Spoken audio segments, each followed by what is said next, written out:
from wherever he is. Our panelists are distinguished members who, in one way or the other, are connected with the scholarship of our father and leader, Ngũgĩ. Professor Quayson is the Jean G. and Maurice Doyle Professor of Interdisciplinary Studies and of English at Stanford University. I've known him for a long time. I enjoy reading his book on Oxford Street. And I said, okay, I will write my own book on a street in Ibadan, which is non-elitist. And I will still do so, Ato Quayson. And he's been lectured fellow of the Ghana Academy of Arts and Sciences, the Royal Society of Canada, and the British Academy. He's the author of 6 books and 10 edited volumes. Professor James Ogude, I spoke with him yesterday, is currently based in Germany, visiting. He's a professor of African literature, former director of the Center for Advancement of Scholarship, University of Pretoria, and today is still a professor and senior research fellow at the same center. He studies Ngũgĩ, post-colonial literatures, popular cultures in Africa, and now he has moved to African ecologies. He wrote a book on the novels of Ngũgĩ, which received widespread eulogies. Dr. Mercy Mirembe Ntangaare is a playwright, educationist, a folklorist, dramatic poet, theater maker and producer, an associate professor of drama, Makerere University. Welcome. Professor Salawu heads the media and communication at the University of Northwest in South Africa. Has written so many books on media and communication. And a year ago, he invited Ngũgĩ to give a lecture at his center, and I was privileged to be there on that occasion. Okey Ndibe has written 2 novels, Foreign Gods and Arrows of Rain, a memoir, and is a major figure. He actually needs no introduction. Thanks for joining us from Hartford, Connecticut.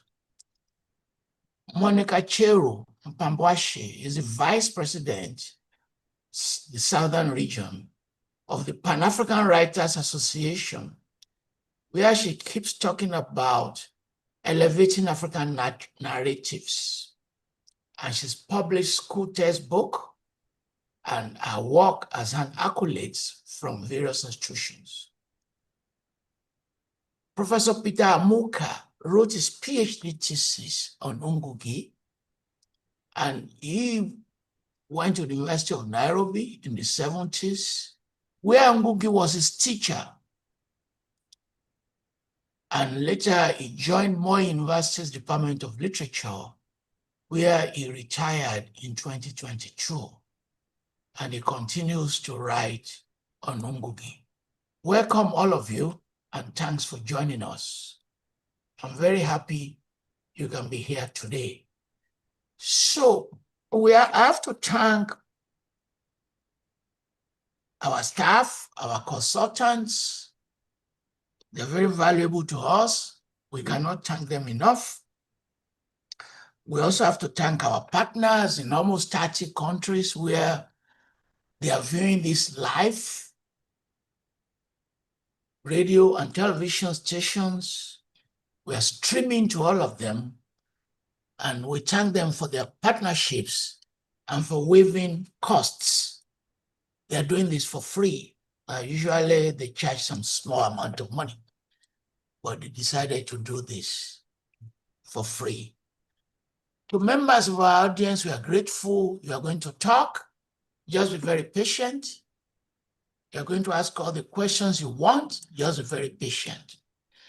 The way I will do this is I will ask the first question, and then our panelists can add whatever they like. And I will give them 5 minutes to answer my question and add whatever stuff they want. Let me start. Do you have personal relationship or encounters with Ngũgĩ? Let's talk about your own personal relationship with him. And let me start with Professor Quayson. Any personal relationship? Well, no direct relationship. I've met him at many conferences. I've had lots of conversations in different places with him, but I was not close to him in any way. So no personal relationship. I know him mainly from his work. You can make some opening remarks about him if you want to. Of course, of course. His work. I was introduced to his work as an undergraduate at the University of Ghana, and especially A Grain of Wheat had a major impact on me. A Grain of Wheat had a major impact on me, and then I subsequently read Weep Not Child and The River Between, and I followed. Basically, I became a great follower of the things that he did. And I also followed every piece of news about him, every piece of information. The thing that I think I want to say today is that he's really a truly great writer. It's easy to forget that he's actually a literary writer from the amount of attention that he has got from his politically oriented writings, and especially Decolonizing the Mind, which is a classic. It's taught and discussed in every possible context. But he started out as a literary writer, and his early work is wonderful for connecting world historical events. So local historical events, the events in Kenya, settler colonialism, and also things like the Second World War. So Kenyans who went to fight in the Second World War and returning, and the burdens that they bring to their self-making. But he correlates all these major world historical and local events to the depiction of ordinary Kenyans, rural. Many of his novels are set in rural Kenya, especially Weep No Child and A River Between. But the correlation of what are real world historical events and how they impinge, so they touch upon how people imagine themselves in a world surrounded by nature. He's also very good at describing nature. You can see that he's very sensitive to plant life, animal life, and so on and so forth. So his rural novels are rich with it's steeped in a form of Kenyan rural locality. But I think the key point, which I think is often forgotten, because when he becomes famous, people think that it's all decolonizing the mind, is how sensitive he is in the depiction of character, but not just of character, but characters under pressure of these world historical events. How, for example, to respond to the fact of settler colonialism, how to respond to the fact of the changing landscape of, of the dispossession of the land of the ordinary people and the resistance against it. So, how do the ordinary villagers respond to the fact of resistance and decolonization? And what choices do they make? How do they interpret traditions? So, how do they interpret their traditions in the face of these major things that are happening? So, his novels are beautifully sensitive, but they're also historical novels. You can read Ngũgĩ to understand the process of history making. He's similar to Achebe. Achebe's early novels, the rural novels, Things Fall Apart and Arrow of God, are also novels that correlate, world historical changes to personal. And these characters are not ideologues. They're not they're ordinary people, but the pressures of world events and historical events force them into conundrums, the ethical conundrums of various kinds. And the choices that they make are human choices. Beautiful writing, and also very simple. He's not anyone can read Ngũgĩ, basically, especially his early novels. He writes his language is very accessible, is very simple, and is very vivid. The way he invokes, landscape and character and relationships among like lovers. He's very good at writing love scenes, by the way. Thank you. I will come back to some of those. Peter, how the young characters fall in love and their anxieties and jealousy and competition among the young ones. He's a great African novelist, and it's important to remember that he's first and foremost a literary writer. He's a writer of literature. I like it. Thank you, Otto. Professor Amuka, he was your teacher, so you had direct contact with him as a student. Can you describe your personal experiences while also making some preliminary points? Let me confess one first. That please, can you raise your voice, please? Let me confess first that I first met Ngũgĩ in writing in 1966. And what bothered us was that we were being told that this was a living writer, because in Form 2, we thought that a writer must be a dead person. So we were fascinated by the fact that there was a living writer. And our teacher, of course, happened to have been a Canadian, who told us that he was actually, somewhere, he was born somewhere near Nairobi. So my first encounter with Ngũgĩ was that I didn't know that writers of literature were living people. I believe they were all dead. That's one. So number two, I then read A Grain of Wheat, and I find it so technical. I tell my teacher that literature, some writers are literally technologists, because I had to do a lot of undoing and doing of scenes to really follow the story. Finally, when I meet Ngũgĩ at the university in 1972, I really wanted him to teach us, but then we were told, no, you are only going to meet him in 1973 in your second year.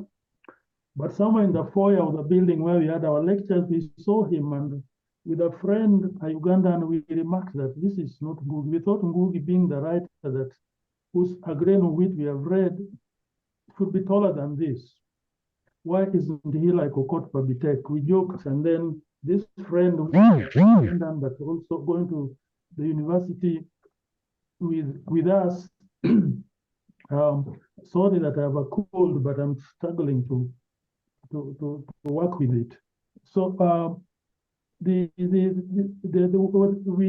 then met him in our second year onwards, and he taught me very many courses: African American literature, Caribbean literature.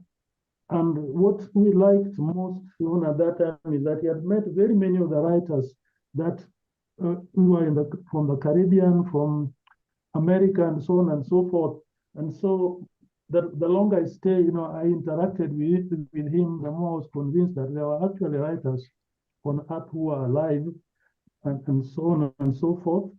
And I think the more I interacted with Ngũgĩ as an undergraduate and as a postgraduate master student, the more I learned that history and literature were bedfellows. And then the other thing that I remember about Ngũgĩ was that he believed that if you're reading a literary text, you must really go beyond it. And so I read so many books that were not necessarily literary. The one that struck him most was Facing Mount Kenya by Jomo Kenyatta, the first president of the Republic of Kenya. And when we read we read Facing Mount Kenya, we realized that there was, Facing Mount Kenya had a lot of influence on Ngũgĩ in the way he wrote and the way he used history.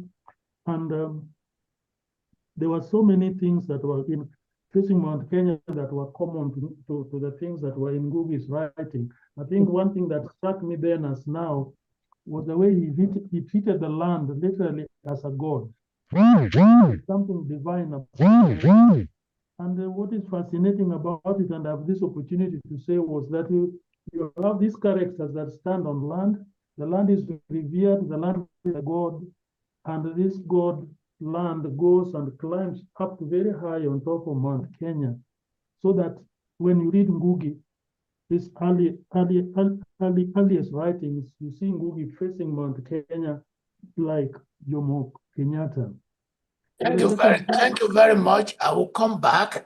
It's today I'm learning for the first time because I've read them Facing Mount Kenya, but today is the first time you are drawing that connection with Ngũgĩ's work. And you have given me another lens of watching this. We have a large audience on Facebook. They're already in thousands because it's cheaper for data for people to join us on Facebook. And on Zoom, we are close to 200 now. That's a testimony to the greatness of Ngũgĩ. Monica, do you have any personal experience? If you don't have, you can make your opening statement, please.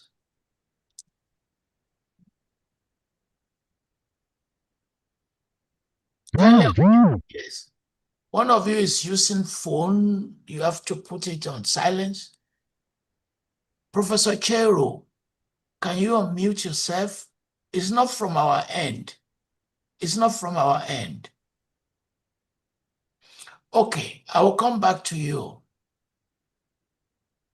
My sister, Mirembe Ntangaare, do you have any personal experience? If not, you can make your opening statements. Thank you very much, Professor and fellow panelists, and our listeners and the viewers. Good evening from Kampala. It has been a beautiful day. Indeed, it fits the mood of tonight, where we celebrate this great icon of African literature. So, have I met Ngũgĩ wa Thiong'o? Yes. How often? I would say I meet him maybe almost daily through his works. Certainly, when a writer writes, there is that permanence that comes to the works that he or she produces.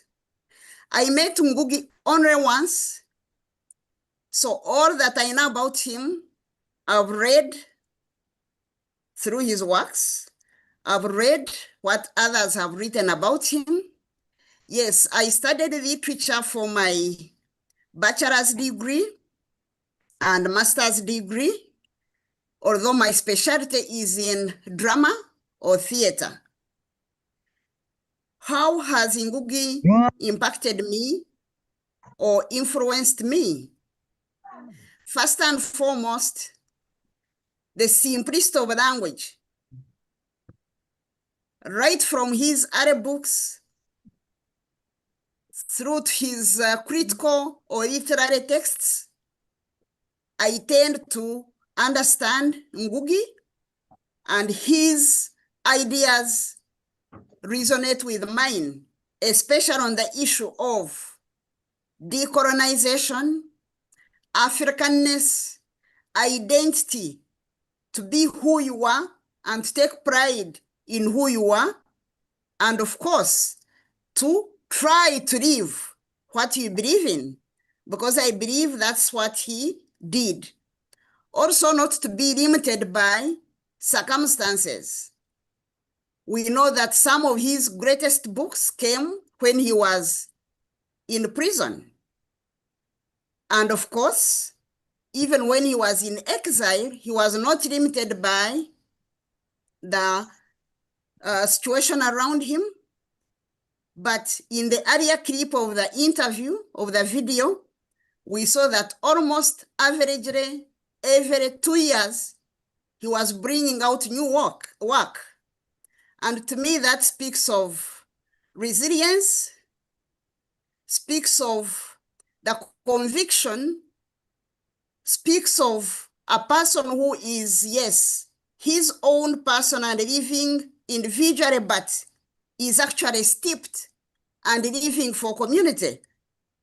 Because when you read his works, they really come out of the society.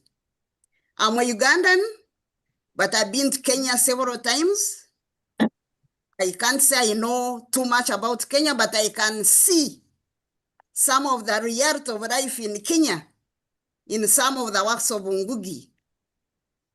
Coming back to the theater, his theater, he says, is the language of the people, which I tend to believe that theater, yes, it can be an art, but basically it is a people's art. It is a language of the people. I normally call it an idiom of the people. Idiom can be words, but beyond words, we have actions, we have voice, we have sounds, we have gesture. And for Africa, I think we are privileged with the visual aspects, especially through our costume, our physicality. All these, I tend to see them in Ngũgĩ's praise. Mostly, I like the I will marry when I want. And it gave me an idea. Okay, so this is a form of resistance. And when I wrote my first full-length play, I almost echoed his title because my play is, Lady, Will You Marry Me? Okay, a bit courteous. But in all, you see that it's an answer to the realities, the political situation around us, the social issues that we have. I also seem to read a trade in Ngũgĩ's work regarding interrelations, people's relations, intercommunication, interpersonal relations and communication, which I think is what makes society. You may be living alone in the prison, in whatever corner of the world, but certainly you communicate with your community through whatever relations that you have with the people, but also through how you perceive them and conceive them in your words, and of course for theater, in the characters that are in the script, that you put in the script. Thank you, Mercy. I will come back to you. Thank you. Yeah. Monica Cheru, can we hear you now, please? I'm sure you can hear me Yes, now. yes, I've please, been go ahead. allowed to unmute. Yes, go ahead. Good morning, everyone. I'm ahead of you. I'm already on the 9th of June. I'm currently in Beijing. It is an honor. Thank you for the chance to come and discuss one of our greatest writers of all time from the continent of Africa. And no, I never met Ngũgĩ wa Thiong'o personally, but I grew up on his books. I remember A Grain of Wheat was the first book I ever read, written by a non-Zimbabwean author, translated into Shona, Tsanga Yembeu. And he was a consistent player on my syllabus, but he was more than just metaphors on the page. He was a voice that thundered. And I felt those echoes in my own blood at the age of 14. He awakened in me a rage against the machine of colonialism and the realization that the machine didn't stop with independence or when the flags changed. Today, I want to say the death of Ngũgĩ is not just the physical end of a remarkable life. It's an urgent reminder that the war goes on. Decolonization for Africa is an unfinished project. And it's past time for today's generations of writers to take up the narrative with the same courage that Ngũgĩ showed. Ngũgĩ taught us that decolonization begins in the mind. Yes. His rejection of English for Gikuyu was revolutionary. And the picture of him writing devil on the cross on prison toilet paper in his mother tongue, that really is something that makes you stop and think. But maybe more importantly, we need to go to the point where we realize that it's impossible to liberate the mind if the body remains in chains. What am I talking about? Economic dependency is colonialism. Today in Africa, the land that was stolen with bullets during colonial rules, Africans are being persecuted for demanding it back. Our presidents are invited to be embarrassed in front of the whole world over the land that belongs to us. That's colonialism. And AU talking about unity while our economies remain tied to the colonizers. That's just neocolonialism. We are not free. Ngũgĩ didn't write fiction. Much as his stories were creative, he wrote blueprints for resistance. He exposed the betrayal of independence in petals of blood. That was a diagnosis of our present. It's not something that remains some decades ago. We have to take up Ngũgĩ's mantle now. We must dismantle the colonial land tenure systems. How can we claim sovereignty when the deed to our soil is written in the language of our oppressors? And it says ownership of land in Africa began with colonialism. The donor dependency syndrome that has us crying because USAID is pulling out. No, as Africa, we cannot talk about donations today with conditions. We need reparations for slavery, for colonialism. We don't need charity. Aid is just a colonialism by another name. Taking up Ngũgĩ's mantle as writers means asking, why does the cross still cast such a long shadow over Africa? Why do we cling to the very faith used to pacify our ancestors and justify the theft of our identity and everything we own?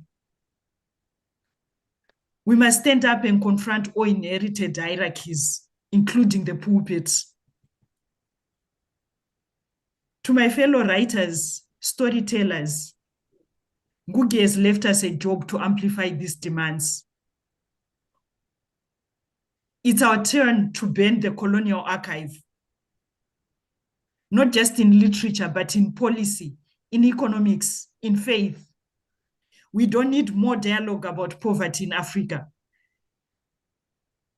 We need stories that refuse the donor script and demand reparations.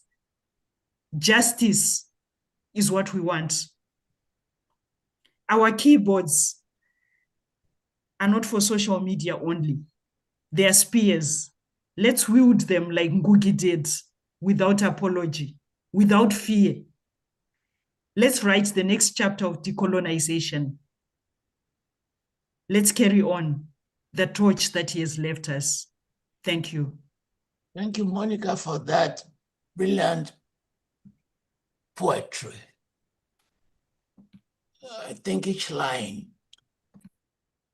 is a very beautiful line. My good friend, James, Professor James Ogude, the scholar of Ngũgĩ, can you talk about your personal experiences and make some opening remarks? Yeah, thank you, Prof. I'm quite excited with the fact that you are able to convene this wonderful conversation around one of the finest writers I think that this continent has produced. And of course, there are many. My relationship with Ngũgĩ, goes way back into the 70s. And my senior colleague there, Peter Amuka, has talked about it. I joined the University of Nairobi in 1976. That was a very difficult time in the history of the region. And I think it's important to establish that, because when you're talking about Ngũgĩ, you got to realize that context matters. By the time I was doing A-levels, we had had a number of coups in the region. 1969, a coup in Somalia. 1974, a military coup in Ethiopia. And of course, 1971, a coup in Uganda. My own country, Kenya, as I've suggested, was also sliding into form of dictatorship. So 75, I'm doing my A-levels. A major Kenyan dissident politician, J.M. Kariuki, is assassinated. Incidentally, those of you who have read Ngũgĩ's Petals of Blood, J.M. Kariuki is figured there as the lawyer. I want you to revisit that. J.M. Kariuki is figured there as the lawyer. Pretty close, really affected Ngũgĩ. So we arrive at the university and you are caught up in this tumultuous time, very difficult time, where you had to make choices, serious political choices of what you had to study.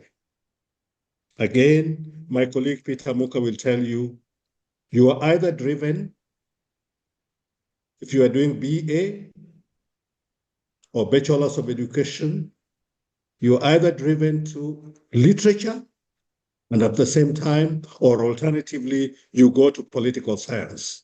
This is where our luminaries resided. I ditched economics, which was one of my A-level subjects, to move and specialize in literature, precisely because of the context and the time. And that is where I met Ngũgĩ. Come second year, he was our head of department. He had taught us the Caribbean literature. He was very fascinated with In the Castle of My Skin by Lamming, Arrivants by Braithwaite Kamau, The Black Jacobins. These were texts that we had to read at that time. And of course, Fanon,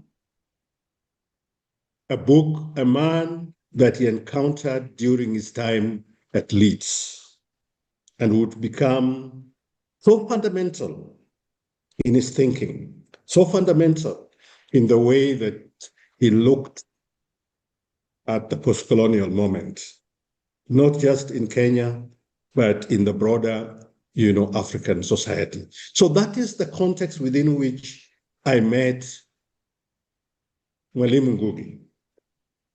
Later on, I moved down south sometime in 1991, and Ngũgĩ started coming down to give lectures, to talk to the South African Congress of Writers, and I still remember us hosting him in 1992 at the University of the Witwatersrand. The hall was overflowing.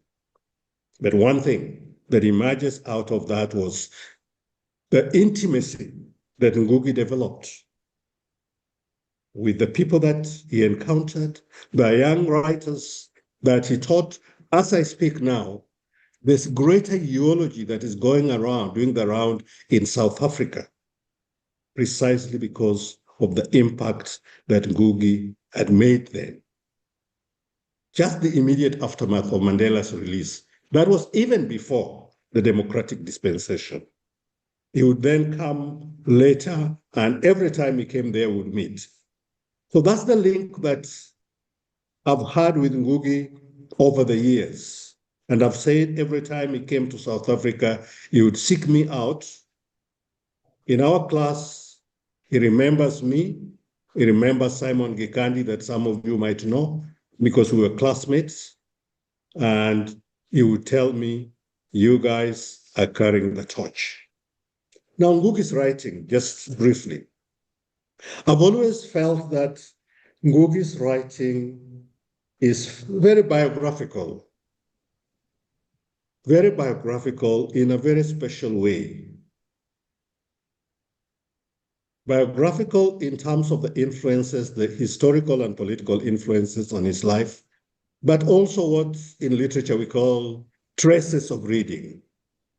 Already, Professor Amuka has touched on one of the traces of reading that Ngũgĩ, was influenced by, and that was Kenyatta's Facing Mount Kenya. Many of you may not know the huge ritual that Ngũgĩ builds around female circumcision is a direct influence from Kenyatta, who had built the first ever anthropological narrative of Kikuyu cultures.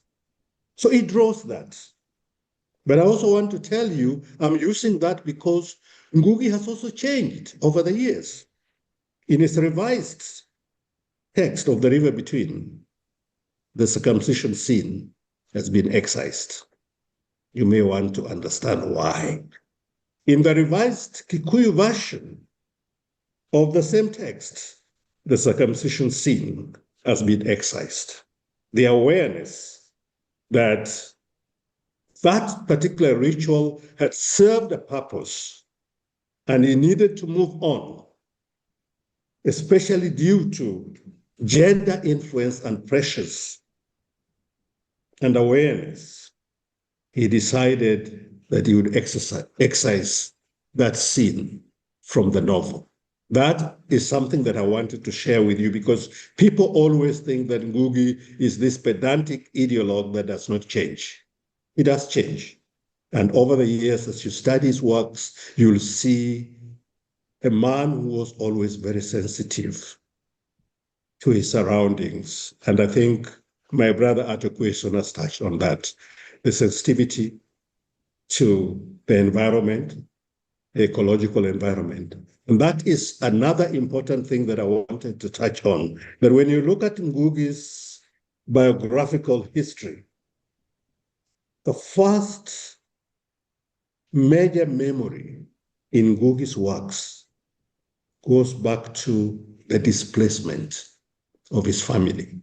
A very personal thing, the displacement of his family from their land, rendering them landless. And I think my sister, Monica, has talked about that. The centrality of land in most of his narratives. So he's rendered landless, and he says, as he looks across the ridges, he could see those sprawling green fields that were owned by white settlers. And his parents were living on a patch of land that could not even sustain them. That's the colonial settler economy that, again, my brother Ato Quayson talked about. And you'll find, therefore, that if Ngũgĩ keeps going back to land every now and again as a major metaphor for ordering his text, it is precisely because of that displacement and what he suffered, what he could remember. The period of emergency that he writes about so vividly has a lot to do with the violation of land. The violence that was, carried out on the land of his people. And this is something that many writers that have shaped Ngũgĩ's thinking, Fanon has reminded us that, for African writers, for the colonized people, the most essential, the most concrete, the first and foremost thing that comes to mind is land, because of the dispossession that most of the people went through. But it's also because land is also a source of livelihood. It gives you dignity, as it were. Peter Amuka has touched on the spiritual dimension. Among the Kikuyu people and among African people, most African people, land is given, passed on to you by your ancestors. Among them, it was designated to them by God. So it is there's a spiritual dimension to learn. And this is something that Ngũgĩ keeps lingering on every now and again. And a literary imagination of land as we see in Ngũgĩ's novels, in Ngũgĩ's works, that literary imagination of land is central to recovery. It is central to historical myth-making. It is central to an ecological liberation of Africa's space, as it were. So literary imagination for Ngũgĩ is vital in the process of decolonization, and that process of decolonization is also linked to land in a fundamental way.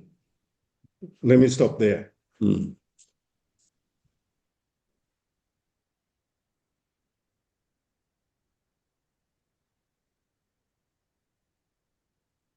are muted. Prof, you are muted. Sorry, we can't hear you. Yeah. Sir, thank you very much for centralizing the issue of land. And some people have made comparative analysis between West and East Africa. And I also wrote an essay on regional peculiarities in African literature, in which some of what you've just described in terms of land dispossession, you may not find it, say, in the writings of Amata Haidu or Shoyinka, the way you have vigorously analyzed it. Okay, your experience with Ngũgĩ. Unmute yourself, please. I hope I'm unmuted right now, Yes, right? yes. Okay, good. Yes.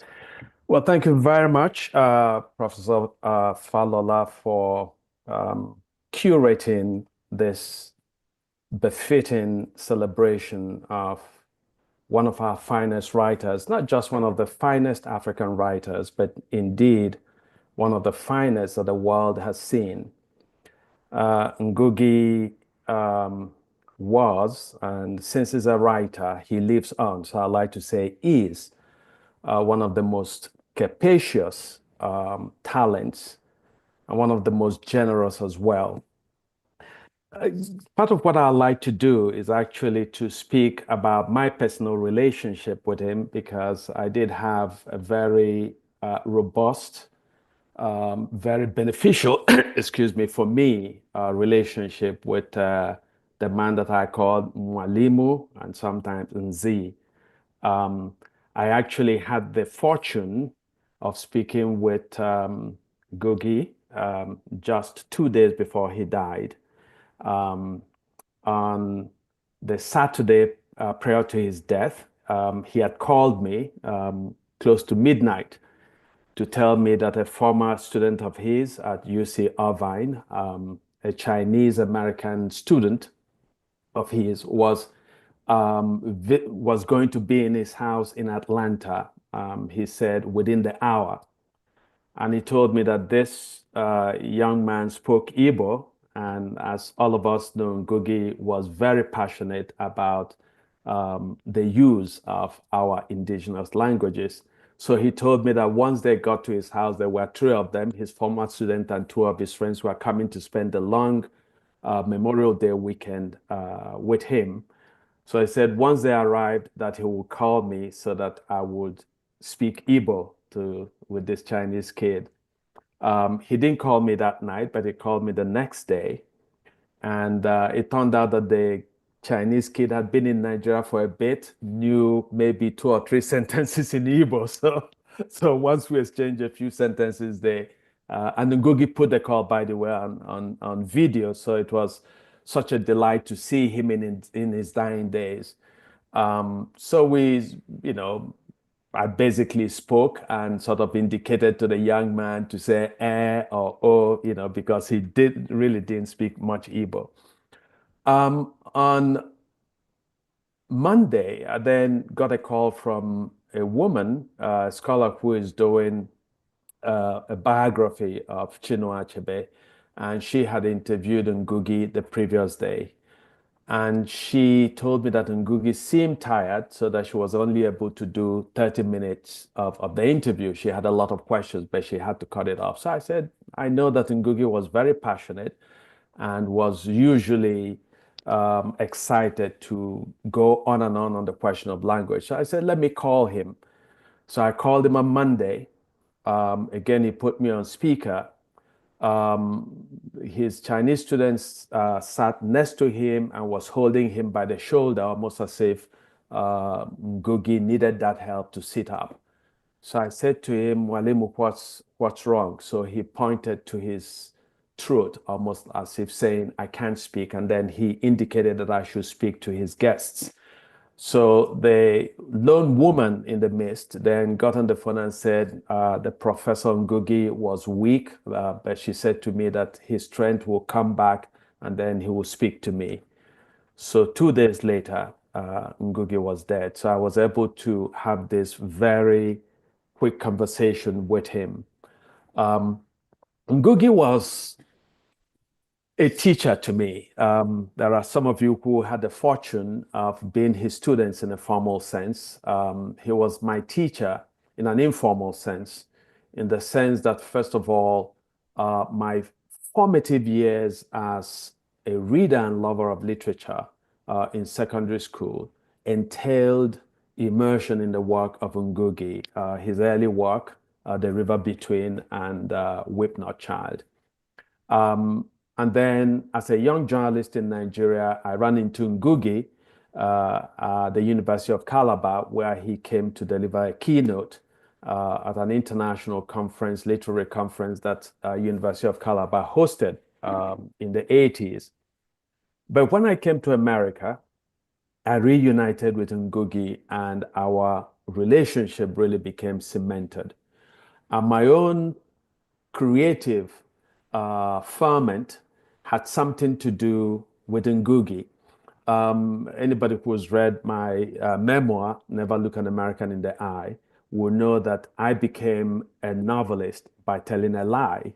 I had come to America at the invitation of Chinua Achebe to be the founding editor of a magazine that Achebe co-founded. After 2 years, that magazine had to close shop because we were not getting advertising revenue, and the professors who were supporting it didn't have the deep pockets to sustain it. And so I spent a lot of time in despair, but I spent time in bookstores just reading and reading books. And so one day I stepped out of the bookstore, and an African-American writer who happened to be one of the magazine's columnists, I ran into him, and he said to me, now that the magazine has ceased production, he said, what were my plans? I didn't have any plans at that point, so I said I didn't know what to do. And he looked me intensely in the eye, and he said, you must be writing a novel, right? I wasn't writing a novel, but the way he asked the question, I said, if I said no, maybe this man would never talk to me. So I said yes. And he said to me, please bring 15 to 20 pages of your manuscript to my office, and let's see if we can get you a fellowship to start my MFA studies at the University of Massachusetts, where he was a professor. So that's how I went home, and with great trepidation, wrote 23 pages, went to the man's office and left it when I knew he wasn't going to be there, because I wasn't confident at all that what I was writing resembled fiction. But 2 days later, I got a call from this man, Professor John Edgar Wideman, and he told me that he'd read my manuscript, he found it fascinating, and he said it reminded him of the writing of Ngũgĩ wa Thiong'o. So years later, I met Ngũgĩ again, and I told him this story, how I told a lie and how I then became a writer. And he was a man who was a great raconteur, and he told me of his own beginnings, that he also told a lie when he was at Makerere. I'm sure some of you know the story. And he said he was leaving the cafeteria, and he met the man who was the student editor of the university's literary magazine.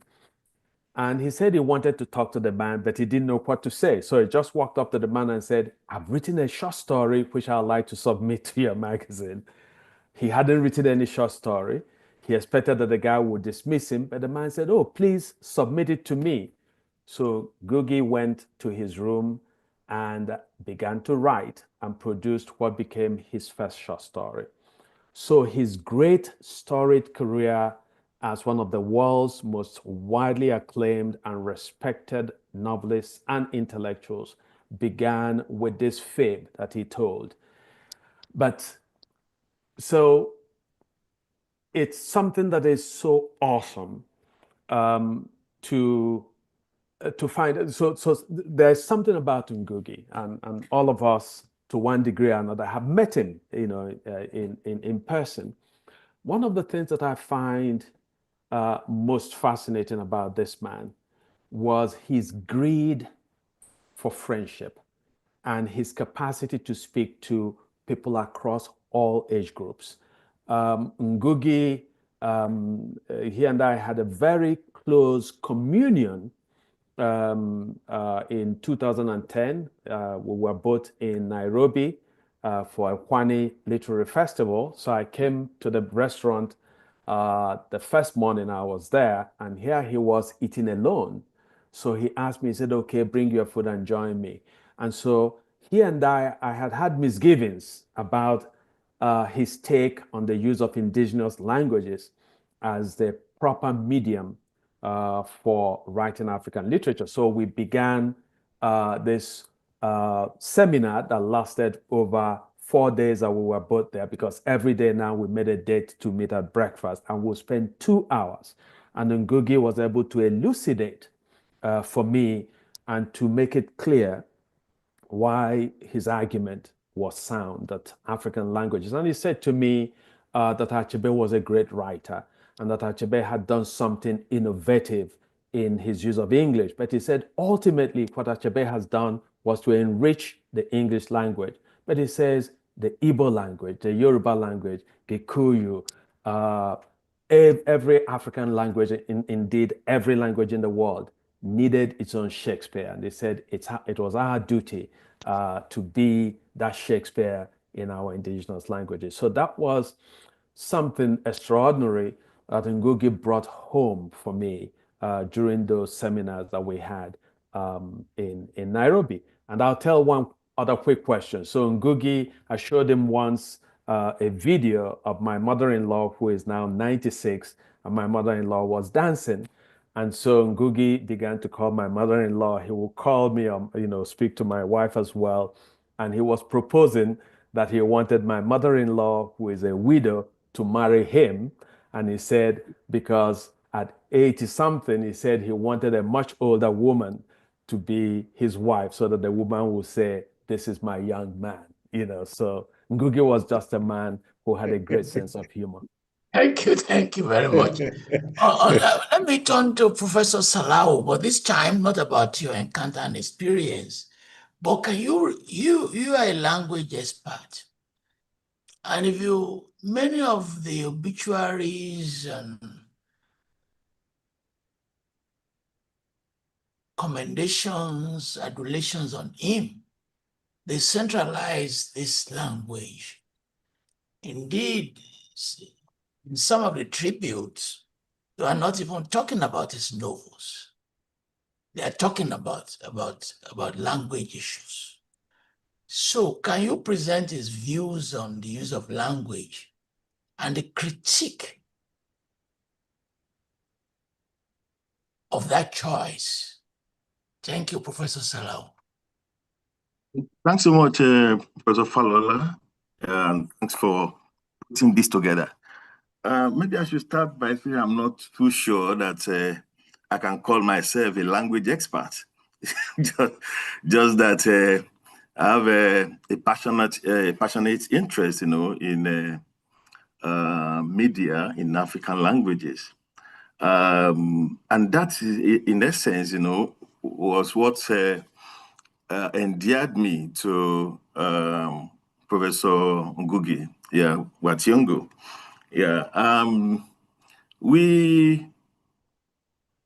We actually invited him in last year, our research center in our university, Northwest University, South Africa. The research center is called Indigenous Language Media in Africa. And what we do basically there, is to study African language media in their various forms, whether in the print or broadcast or digital platform. So, and because of his stance on the use of African languages for literature, so I, as a person, as a director of the center, I'm actually enthralled, by that stance.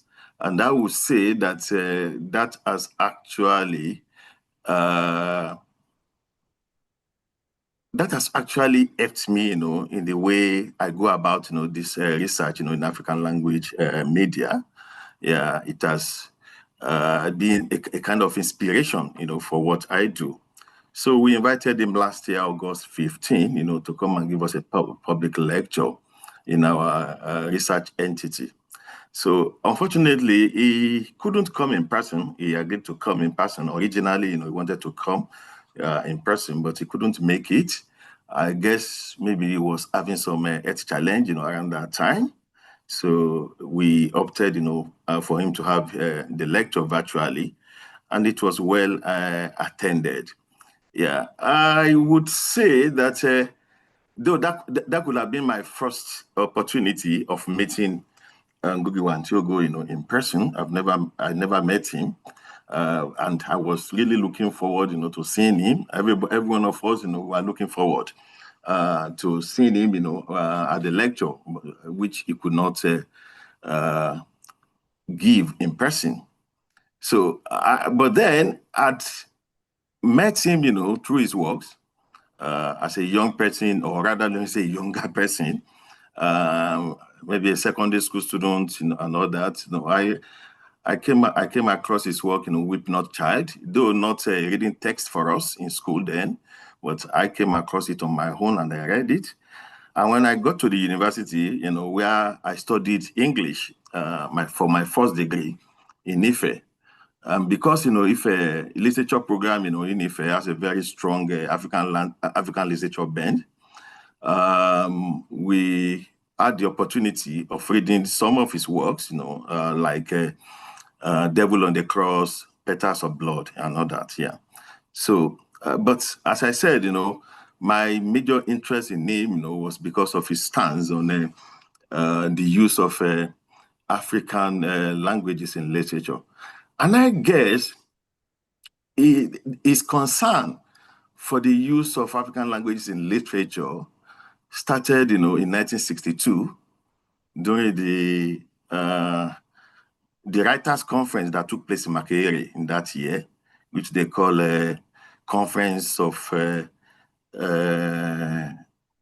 African Writers of English Expression. I hope I got that right. Yeah, but he started querying that, why should this conference, be about African writers of English expression?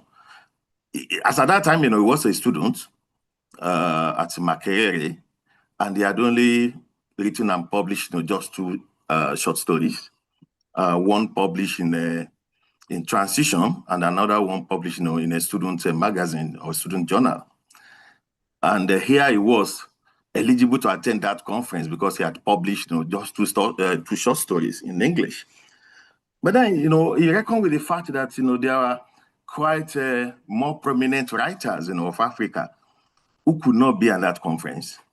Mentioned, somebody like Shaban Robert, who was a Swahili writer and had written a lot of novels and poems and all that, in Swahili. And here, he also mentioned Daniel Dio Fagunwa, of Nigeria, who had also written and published, a good number of novels, in Yoruba. But they were not eligible to attend that conference because they were not writers of English expression. And during that conference, the first plenary of that conference, the debate started about what is African literature. What's African literature? People are looking at it from the perspective of the authorship, from the perspective of the setting of the story, and all that. But then the issue of language also came in. Okay. So are we going to say that somebody writing in English or in any European languages, are you going to say, such a person is an African writer or what have you? So that was how that debate started. And I guess, that's what propelled him, to be thinking critically about that issue.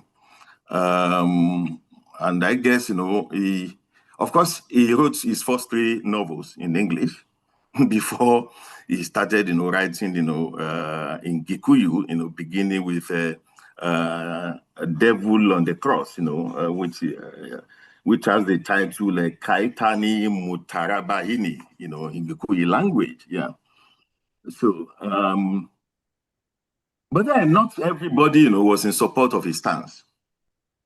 Yeah, because he believed that it is the language, it is our language that can actually be the best vehicle to carry our stories, our experience, our memory, rather than any foreign language.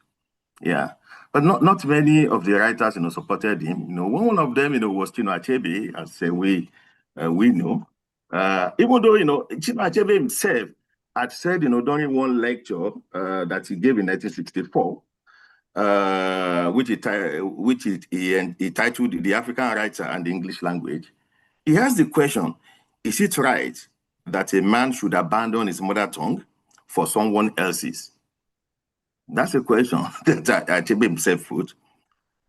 Then, he went ahead to say, it looks like a dreadful betrayal and produces a guilty feeling. But for me, I'm quoting Achebe, but for me, there is no other choice. I have been given the language and I intend to use it. So Achebe, realized the importance of using the African language, but at the same time, he said that he had been given the English language, so he will use it. And he used it very well. He said, he will Africanize English to carry the experience of the African people and African culture. So he indigenized the language, he told Proverbs, Igbo Proverbs, in that language. And those proverbs, came alive, as we all read, in Things Fall Apart, Tower of God, and some of his other works. Yeah. But it was not the only one, with this kind of thinking. Even Gabriel Okara, also had that kind of notion that, we could still continue to use English language, but what he only did, is to indigenize the use of the language, and he also had some other people like Ezekiel Mpalele on his side, and Leopold Sedar Senghor. Yeah. So those are the debates, around the language issue, in African literature at that time. And we are glad that Ngũgĩ kept to his word. He kept writing, in his language, in Gikuyu, and that even the novels that he wrote in English, before he started writing in Gikuyu, he even translated them to Gikuyu. He translated River Between, to English before he died. I guess, probably maybe that was his last translation. So I'm not sure that he was able to translate Weep Not Child, before he died, and all that. So I think that's all I can say about this stance on the use of African language, for African literature. Thank you. Thank you very much. Let's do some speculation. Nuruddin Farah, Sedar Senghor, Achebe, Ngũgĩ. Just speculate. Why do you think, I will start with Ato, they all missed the Nobel Prize? Senghor was nominated many times. Nuruddin Farah was nominated. Achebe, there was a movement. Ngũgĩ, there was even a time people went in front of his house thinking that the Nobel Prize has this. Let's speculate. It's a speculation. We cannot know the reason. Well, there are different angles to this. Because the Nobel Prize is given for consistency over a lifetime. I mean, that's what they tell us. Sometimes the choices that they make are, slightly not so much suspect, but they raise doubts about the rationale. But what they tell us is that lifetimes work. And each of these writers, people may argue there'll be a split. Did they have enough or not? So let's take, for example, Achebe.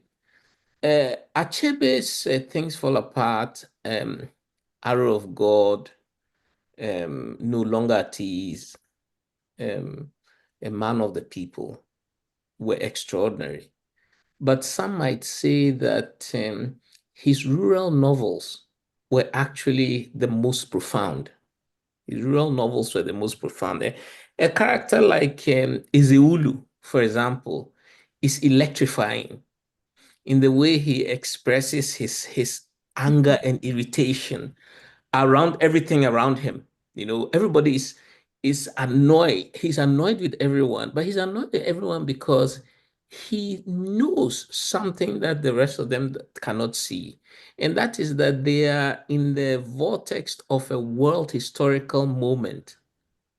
So when he sends his son Uduche to the missionary church and tells him that go and see what they are teaching and bring me my share, it is his acknowledgement that even though he's in service of Ulu and he serves no God but Ulu, he knows that there's a world historical series of events. So he wants to position himself. The rest of the characters in the novel don't have the same sensibility. So wonderful. By the time he gets to Antilles of the Savannah, the same sensitivity is a little bit lacking. I'm talking of Achebe. Achebe, the sensitivity that he has with the coupling of the energetic doubt. Ezeulu is very, on the one hand, very confident and robust, but he also harbors doubt about his historical role as the priest of Ulu. There's a point where he's thinking to himself, if I'm the priest of Ulu and I can do anything, can I refuse to declare the festival of the New Yam? He's thinking in his mind. And he knows he can't. He cannot not declare it. And this not being able to declare it, he feels it like the sting of a black ant. So he feels the doubt viscerally. And he feels the doubt in fact, more than once in the novel, when he's cogitating and reflecting and he feels doubt, he feels it viscerally as if he's been bitten by an ant. This complexity, by the time we get to Antilles of the Savannah, some might say that we don't have the same level of texture. So, and of course, Achebe, we know that he got into a bad accident and he got disabled. So he wasn't able to produce as much as we would all have been looking forward to. So, Achebe. I have specific views on Ngũgĩ, and that is that his detention, 1977, 1978, which was extremely painful. He writes about it in his prison diary. It's very, very painful. I think that decision, first of all, it also coincides with a decision never to write in English again, primarily, but to write in Gikuyu and then to have his work translated. But something else happens. He now wants to deploy all instruments at his disposal, and in his case, his most potent instrument is his writing. He wants to deploy all the instruments at his disposal to battle against colonialism and neo-colonialism, which is what, of course, we find in many parts of Africa. So that's what he wants. I think what happens on that decision is that he loses patience with his characters. This is my reading of Ngũgĩ, that the kind of patience that he has for, say, someone like Gikonyo in a grain of wheat, for example, or in Jiroge, the patience that he has for their self-doubts and, not being able to make up their minds quick enough and so on and so forth. He loses patience. So by the time we get to Petals of Blood, the characters can stand up and deliver. So they're conversing. So 4 of them are talking. But one of them will stand up and deliver 4 pages of but these are not stories. They're speaking their minds for 4 pages, without stopping. So 4 pages of one, I think it's Wambui. Please remind me, James, my brother James. There's a female character in Petals of Blood called Wambui. Is it Wambui? Wambui, no. No, Wambui. Is it Wambui? No, I think you must be talking about the lawyer. That is where you have that long soliloquy, Yeah. that goes on and on, and yeah. It goes on and on, but it's not just one character. And the same with Karega in certain ways, yeah. Exactly. So now that to me shows his desire to convert his writing into a pen point. That is to say, something that is sharpened enough as an instrument to combat neo-colonialism. So the way I see it is that he begins to lose patience with his characters so that they lean more and more into ideologues, as opposed to the kind of things that we saw in his early novels, real novels, and so on. Now, no satirist, as far as I can tell, and I stand to be corrected, no political satirist has won the Nobel Prize. As far as I can tell, and I stand to be corrected. I may be wrong. Someone might say that, how about Bernard Shaw? He was a satirist and so on and so on, but no political and definitely no political satirist of this kind of lucidity, because for Ngũgĩ, his object of critique was very clear to him. He didn't fudge around it.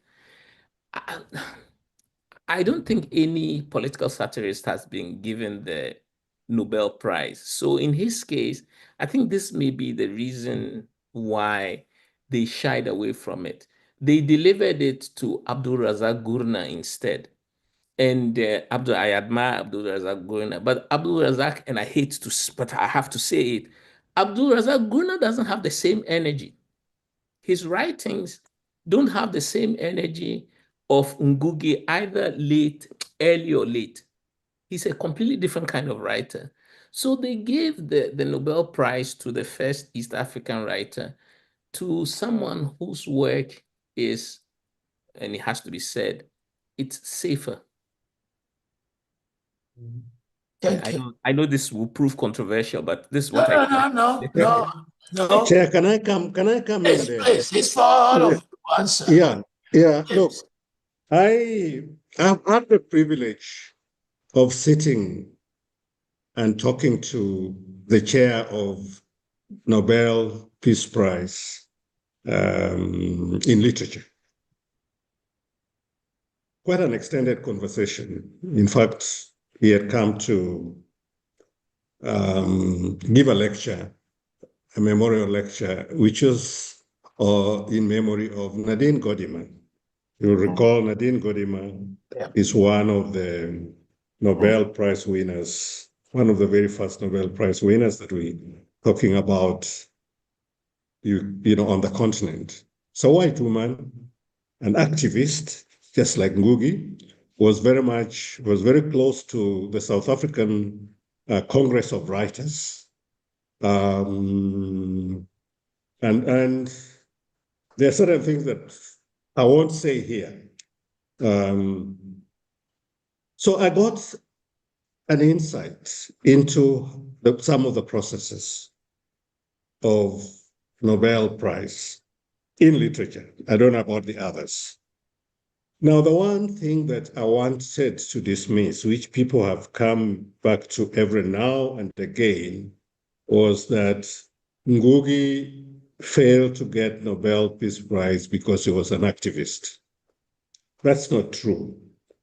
Nadine Gordimer was an activist, as vicious as they come. In fact, he had been outlawed by the apartheid system. Wole Soyinka was an activist. When if we read The Man Died has very striking parallels with Ngũgĩ's Detained.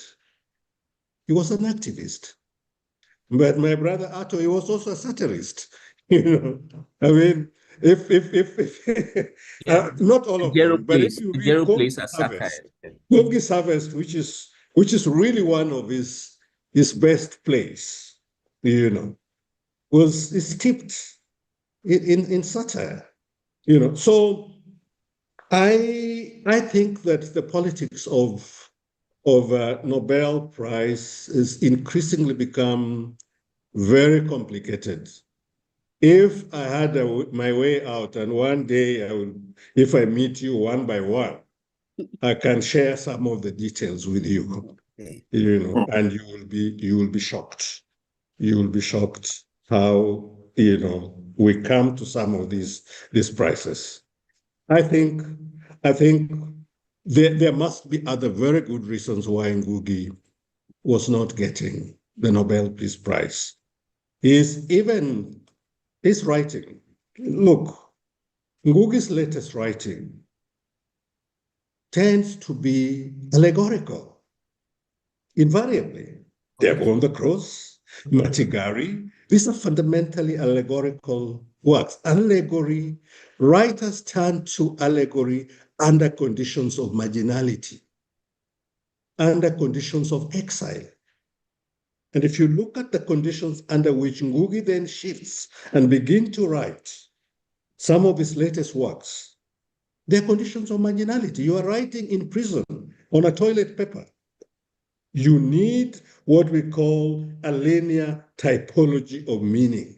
You want your readers to see what you're saying. It's like a satirist who is dealing with fiction that is a reality that is stranger than fiction.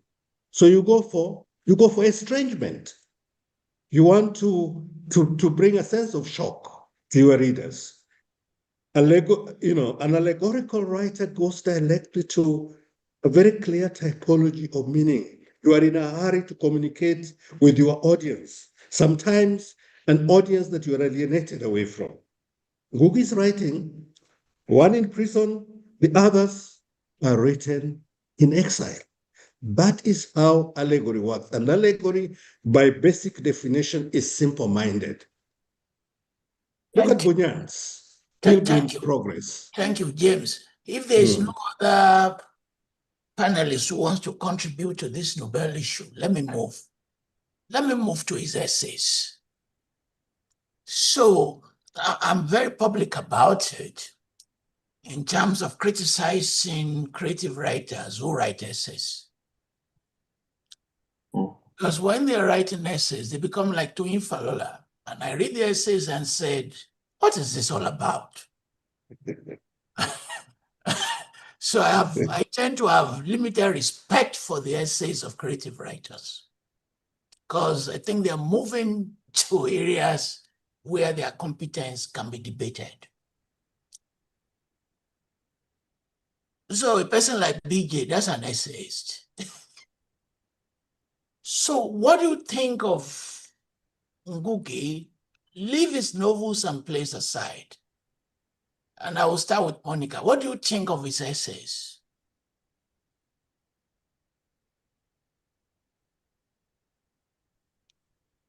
It's you, it's not us. No. Yeah. There's a rider where the host must allow me to unmute myself. Okay. What? Okay. Yeah. On Ngũgĩ's essays, I think I also stand with you on that one. I don't think his essays were his best work. I feel like when he expressed himself through the creative writing, he was more powerful, and maybe when he left you to decide, so to speak, like if you look at the scene in A Grain of Wheat, after Karanja's exposure and he's walking in the rain, the umbrella is blown away, and it's up to you to decide, was justice brought on this guy? Whereas with an essay, it tends to be firm. You take a position, and sometimes they are, what would I say? Maybe there are holes in the argument that comes across. And I feel like it weakens a voice that, frankly, for me, was almost godlike from the novels. And then I pick up some holes in the essays, and I feel, no, I don't want to go there. I think I'll stick to the creative writings. Okay, what do you think? I'm being provocative, by the way.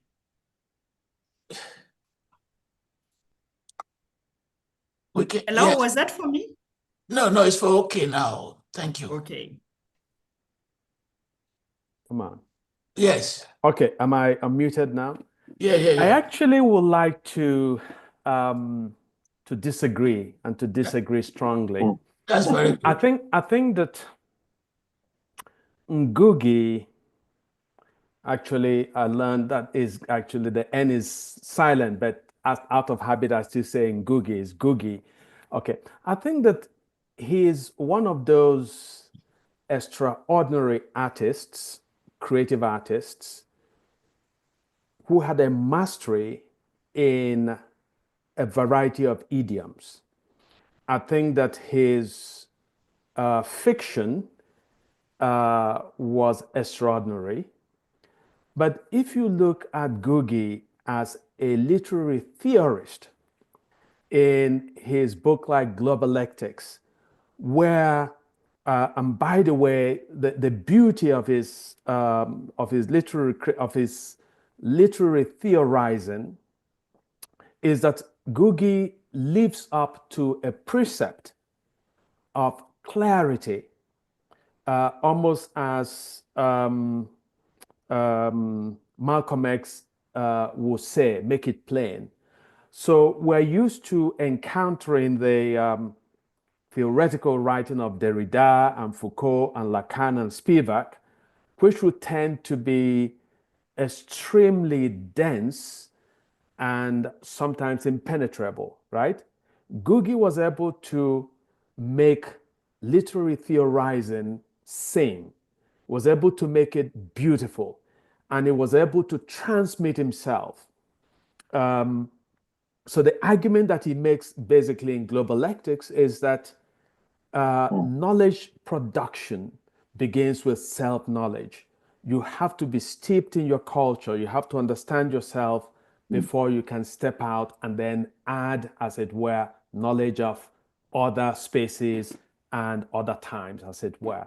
Thank you. Okay. When I read that essay, when I read that book, or Something Torn and New, which is his meditation on what he calls the African Renaissance, I think that Ngũgĩ is both compelling and that his writing is just as worthy of his creative. And by the way, the distinction we make between creative writing, which we now seem to regard as fiction, and then the essay, I think is a very problematic one. I think that Ngũgĩ is a creative writer even when he's doing theory in his essays. I love his essays, actually. James, from your writings, I think you rate him as your #1 African writer. Am I misreading you? Why? Look, I think that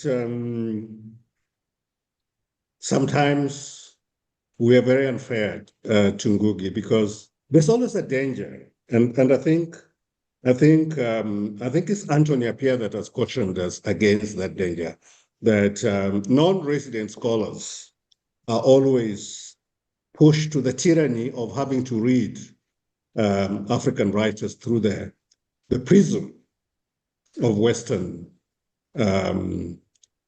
theories. And if, as Okey says, if you are not dense, people tend to dismiss you. And if there's something that is most consistent about Ngũgĩ, so one of the very few African writers that I know of, other than Shoenka, that in fact theorize around their writing even as they grow. We start seeing that with Homecoming. If you really want to understand Ngũgĩ, even his influences, you start with Homecoming. And you begin to see that growth going on in writers in politics, which he has since revisioned and changed. I think moving the center for me is one of the most eloquent theorizing. You may disagree with the way he talks about the center and the periphery. You may disagree with him, but I think it's so eloquently done in trying to convince us that, one of the ways that we are going to shift, ways in which Africa and the global South is seen, is to try and recenter. And I think he does it. He does it so forcefully, whether it is through language, whether it's through, challenging the dominant discourses that, emerge from the global North. And Okey has actually touched on a very important thing, which in the global ethics, Ngũgĩ eventually becomes increasingly very democratic by basically telling us that, in fact, we need to embrace various streams of knowledge, not center one, not center the West, center knowledge that is coming from any part of the world. This is a point that Edward Said made many years ago. that if you want to be impoverished, get imprisoned in your own way of thinking. But if you want to enlarge your understanding, start with your understanding and go outside. And in ending, let me make this point. That is actually what Ngũgĩ did with the abolition of English. The assumption was that the abolition of English meant that you don't study any other literatures. No. The abolition of English in Nairobi basically stated that you start with your literatures and move outside. We learned Caribbean literature, we studied Russian literatures, we studied French literature, we studied Latin American literature. And on top of that, we also studied English literature, including Shakespeare in stages. So that idea of voyaging into different streams of knowledge is not something that started yesterday. And I think he has been misunderstood and dismissed as nativist precisely because the moment you want to center and start anything from Africa, you're accused of being nativist. And it's not true. I entirely disagree with you. Can disagree with Ngũgĩ on a number of areas, whether you buy into decolonizing the mind and the privileging of African languages. That's a debate that we can have, between him and Achebe and other writers. That's a debate we can have. But he's still one of the most steadfast scholars that have forced us to think about the use of African languages, not because he was the first. Many people forget that African language writing was actually thriving in South Africa way before it started in East Africa, even in certain parts of West Africa.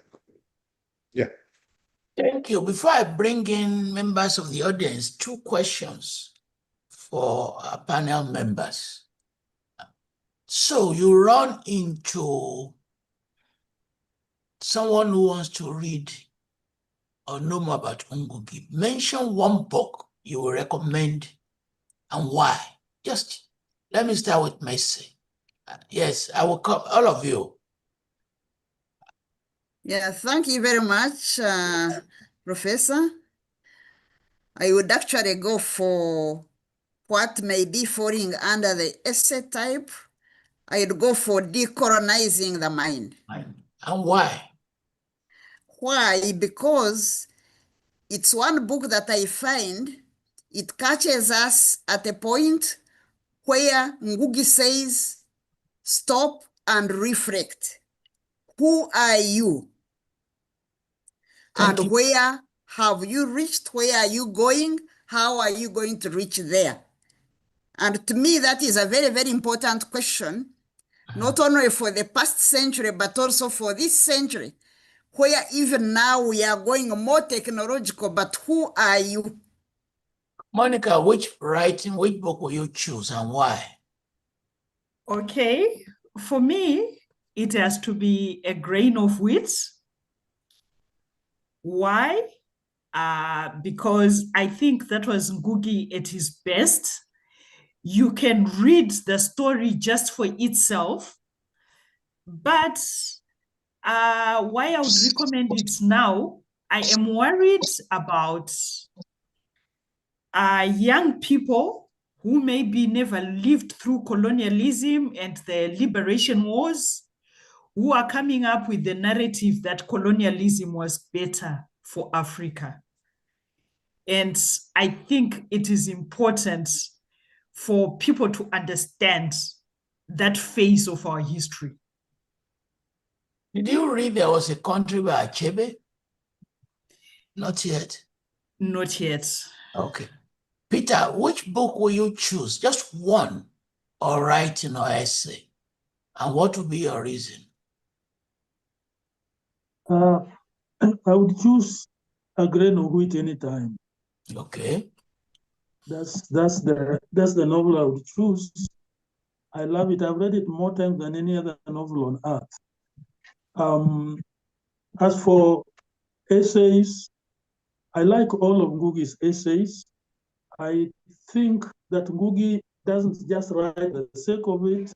Ngũgĩ wrote to pass a message, and when he talks about the barrel of the pen, I think he wants us to see the barrel, first of all, in his creative works, but also in the essays. So what he says in the essays are what he says in the novels, the message he wants us to receive is reinforced by the essays.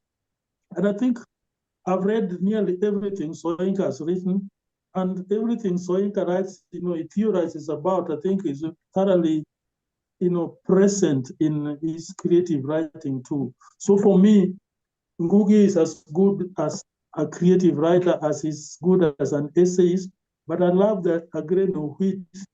I think because I was brought up to believe initially that a writer ought to be objective and take care of all his characters, and is particularly sympathetic to his characters in a grain of wheat. And so I want to keep going back to a grain of wheat and reading and sympathizing. I think he was too religious there, too sympathetic. There was so much of that savior who really tries to save all the characters. So, I mean, the only thing that disappointed me is that Mungu, who is a great man, finally disappears. So if we look at, Ngũgĩ in the context of the Nobel Prize and that, the things that have been advanced to us around, I agree with Professor Ogude that we should not accuse the Nobel Prize Committee of denying him the prize because he was an activist. I think every writer has a message, every writer is an activist. I don't think there is a greater activist in creative writing for me than Chinua Achebe in Things Fall Apart. I mean, it is so obvious that Achebe is very angry with colonialism, and I think he disguises it by seeming to be objective. And so I want to go back to, say, a grain of wheat and simply tell you about a story that Ngũgĩ told me, which made the impression that he wanted to now turn away from this objective writing, over sympathize with a character. And he said that too much Tolstoy in a grain of wheat, the day he persuaded me to forget about Russian literature and do oral literature, the day he told me that, you are sympathizing with characters in, say, War and Peace, that man is vacillating. Of course, I found later on, Tolstoy himself, later on I found out that he didn't like Tolstoy's vacillation. He wanted him to fight. He wanted that kind of literature where, you get the message. And I think in his later writing, from Petals of Blood onwards, there's a very little difference between the novels and the essays. But I think everything that Ngũgĩ writes in essay form is, the barrel of the pen that operates as a gun and makes a message. And I think the other thing that I want to say before I run out of time is that the pen is so sharp that he couldn't survive in this environment in East Africa, in Africa, where I think nearly all the people in charge are dictators. He says, he says it like it is to PAWA. He tells them the truth, and it is too blunt. And in our part of the world, if you are so blunt, you get abducted. So my conclusion, one of the things I keep telling people, because there are so many debates about Ngũgĩ, is that if he had lived in Kenya and decided to write in Kenya, he would have died 40 years ago. And I think it is good that he left us so that he could speak to us until his 87th birthday. Thank you. Ato, what book, which one will you choose and why? Without any hesitation, A Grain of Wheat. A Grain of Wheat is just magnificent. The complexity of the characters, their emotions, the way he conveys their emotions, the natural environment. And in The Grain of Wheat, also, he introduces the iron snake, which is really the train. But the presence of the train and the train platform begins to generate different kinds of social relationships among the rural folk. It's such a beautiful novel. And then there are some scenes in the novel.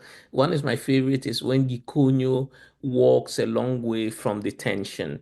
And when he arrives, he sees Mumbi, his wife, with a child on her back, which is not his child. I mean, that scene just destroyed me when I first read it in university. Very, very sensitive. Very, very sensitive. At the same time, the questions of politics, the political questions about the concentration camps, the Mau Mau, and the fighting for. It's a decolonial novel, but it's rooted through human emotions. I think it's just stunning. Of his essays, he's a great essayist. I agree with Okey. That doesn't mean that we don't disagree with him. It's fine to disagree with him, but he's very lucid in his writings. And Decolonizing the Mind is, it's such a great book. There are many things that Decolonizing the Mind you can disagree with. For example, the question of multilingualism, because Africa is a multilingual continent. People are multilingual by definition.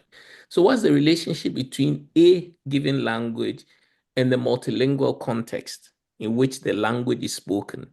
But that's a debate that it's okay to be had. But the central point that he makes that we must be able to be immersed in our own African languages and be literate in them. That's not something that I think should be doubted or debated. It's a fundamental fact. Just quickly, in 1989, the then military junta under Jerry Rawlings in Ghana was forced. There were all kinds of things. So they decided to liberalize the airwaves. So lots of FM stations suddenly popped up. And one of the major developments in the use of Ghanaian languages was the rise of local language stations. So you now had FM stations which are exclusively in Akan, in Ga, in Ashanti. What these local language stations have contributed to the way the languages are spoken is just truly phenomenal. So some of the stations even, they translate, so they will take maybe the New York Times and do a translation of the news in the New York Times or op-ed pieces into Ashanti or Twi. Absolutely amazing. And what it has done for language, local language learning, and it has enriched. So for example, traffic light, how do you say traffic light in Twi, or Ga? These local language stations have now devised a way for describing technology, computer in Akan, and so on and so forth. So we can disagree with what he says in his essay. I don't think that's a problem, but these are very profound provocations that we need to engage with. So for the literary writing, a grain of wheat without a moment's hesitation, and the essay said Decolonizing the Mind. Well, Salawu, do you have any favorite book? Well, for the creative works, I think I will go for Petals of Blood, maybe because of the bias that it was one of the novels that I read as a student of English in Ife, and it made a lasting impression on me. It's a story of resistance, of liberation, and all that. So I enjoy, the story, the plots, the weaving of the plot and the characters, in the novel. Concerning his essays, I don't know. I think I'll just go for two. I'll go for Moving the Center and Decolonizing the Mind, because I use these two books very well, during my doctoral study, my doctoral research, which was based on development communication in Yoruba newspapers.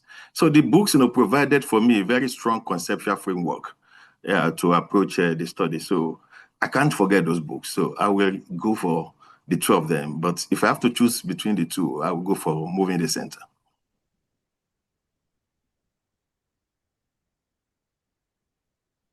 You're muted. Yes, your favorite and why? Yeah, Yes, it's quite Chinua loose. Okay.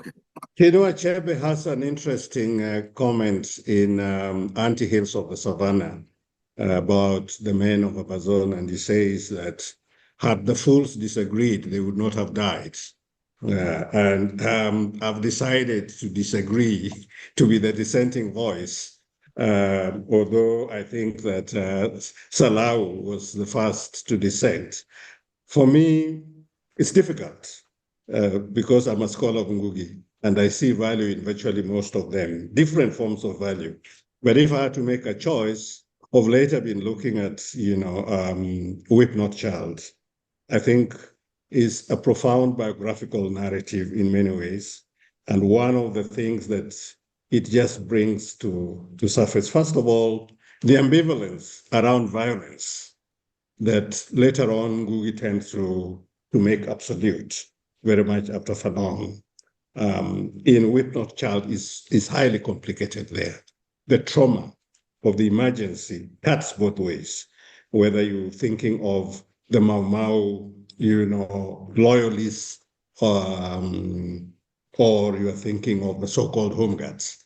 It's the complexity of the narrative there, are the moral choices, the moral ambiguities that people are confronted with. I think it surfaces them very well in Whip Not Child. So I really, really, love the text. But I also love the way in which Ngotho is portrayed. I've gone back to it when I was now looking at, ways in which African literature has been a witness to, the degradation of the land itself, the environmental issues that we tend to neglect. That there's a sense in which, if you look at the way that Ngotho is attached to land, and you look at the colonial settler that is dealing with, who sees this land as just a space to adventure in, and Ngotho is so close. His affinity to the soil is so profound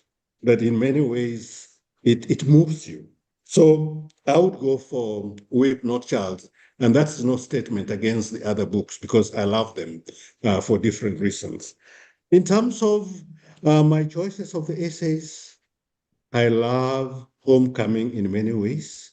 It was deeply, profound. I think the first text that showed us how the tyranny of the past exerts itself on the sensibilities and imagination of the writer. That was in Homecoming, and a fundamental exposure to Caribbean literature. I thought it was one of Ngũgĩ's best, and of course, followed by Decolonizing the Mind and Moving the Center and the others. But it's a difficult choice, Prof, you're forcing us to make. Thank you. Let me now turn to members of our audience. If you have questions, do what we do with Zoom. You raise up your hand. We call you. If you have comments, I will allow members of the panel to rest. Just write down the comments and the questions. We accumulate them, and then you answer them later.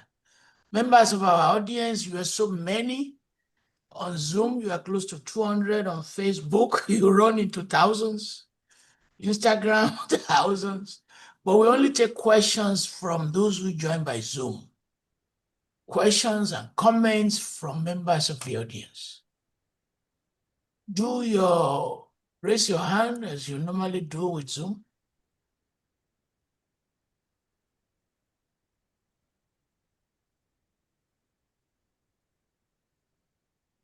Members of the audience, we are waiting for you.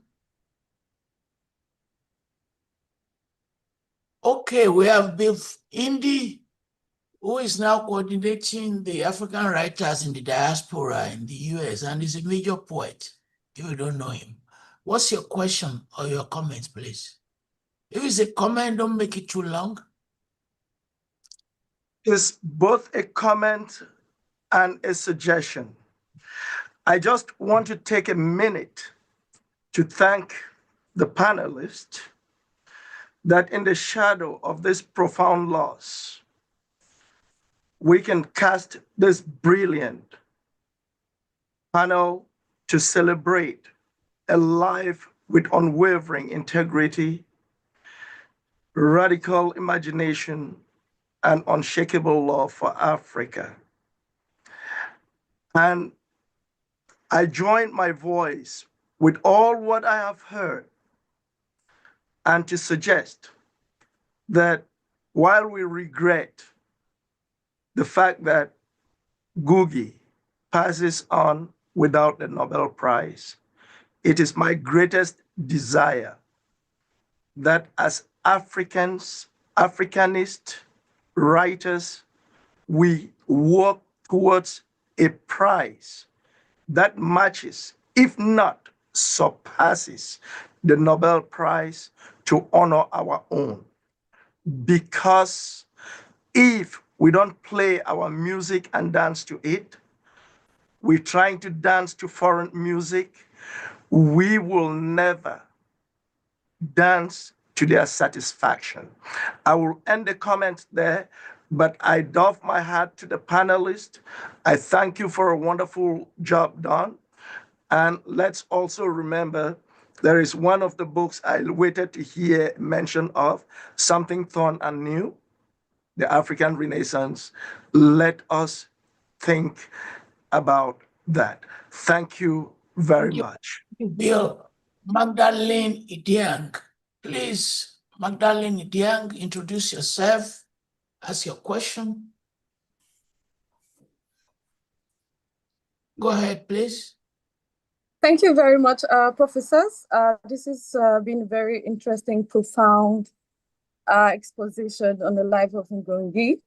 My name is Magdalene. I'm from Nigeria. I followed Ngũgĩ's work right from when I was in school, and I have read Grain of Wheat. I have almost all his literatures.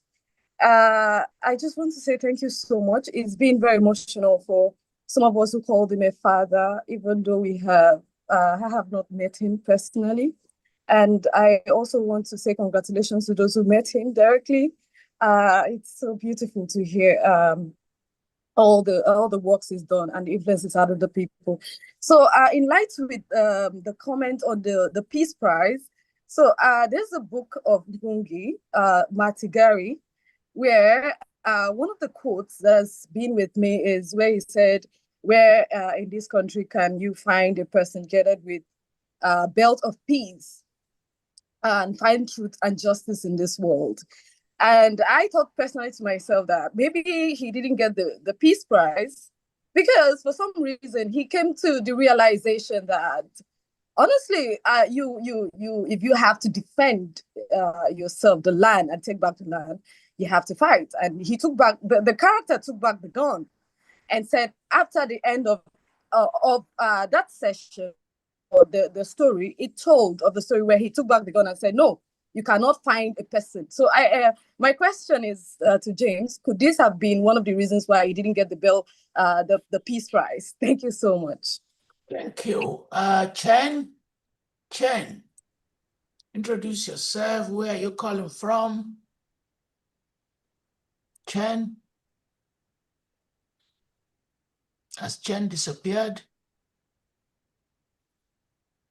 Udeme? Go ahead, please.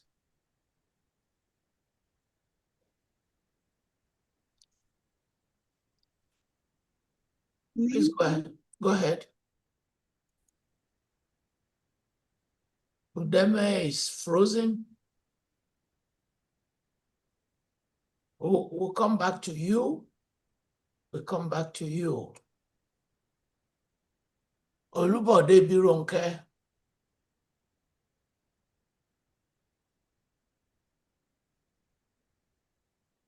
Thank you so much, Professor Falola, for anchoring this wonderful memorial for Ngũgĩ wa Thiong'o. I'm Bode Ibironke. I teach at Rutgers University, but I am particularly delighted to be joining you from Bafemi Awolowo University, Ile-Ife, at the moment. I have very much enjoyed everything that's been said. My comments are about one or two things that I thought could be added. I thought that his autobiographies have been particularly great. If those 4 autobiographies were the only things he wrote, I think he would still have the stature of an Ngũgĩ in some way. I think that he had chronicled, just as he did with his novels, he had chronicled the great displacement of the 20th century. And I think he could very well be described as a writer of displacement. I thought that something that Ato Quayson was trying to reach when he was talking about the rural kind of life that he depicted was also a very strategic, I think, choice that Ngũgĩ made to write what we might consider peasant literature. And I think that with that, it captured the struggle of the peasant class. I think it was a deliberate decision, a deliberate ideological choice, that he made. And I think he would rank in my rating, alongside people like Tolstoy, Gorky, Chekhov, in the arts, of resistance literature from the point of view of the peasants.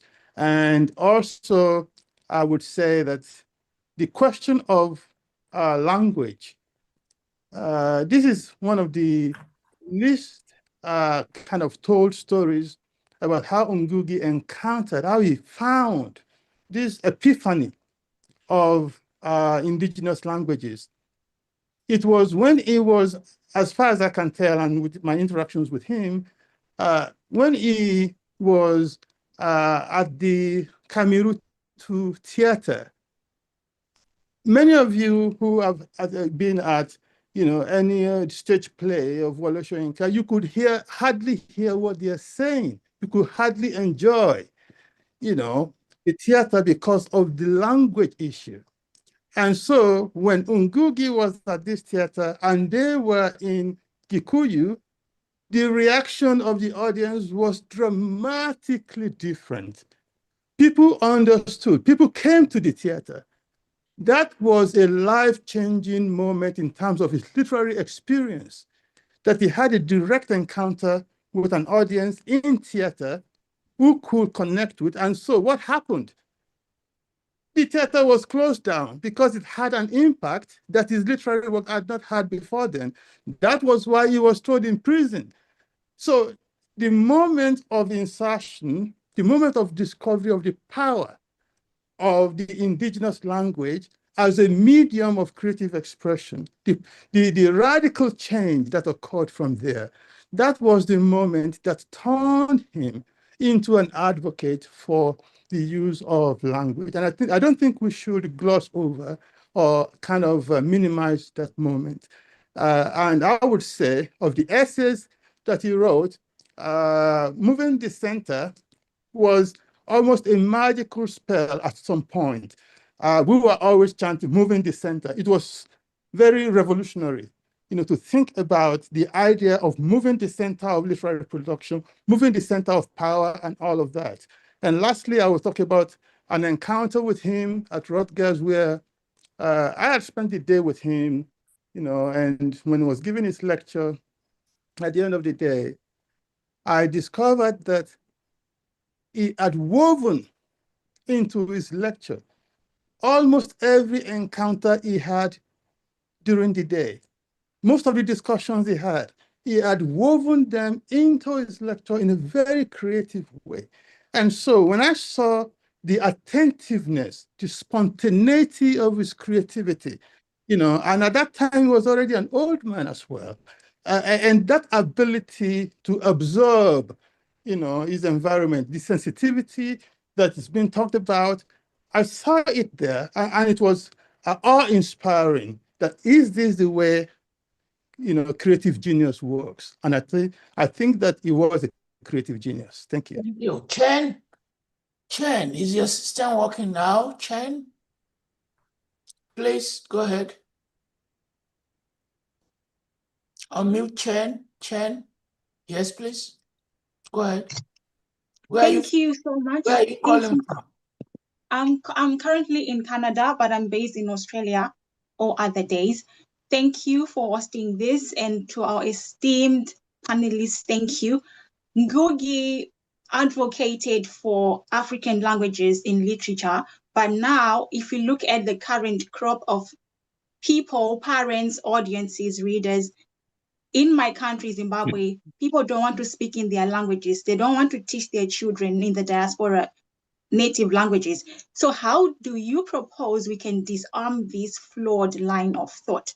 Thank you. Miriam Wangu Marange Musonyes. I apologize if I didn't pronounce your name very well. Please, we call you before. Is your system working now?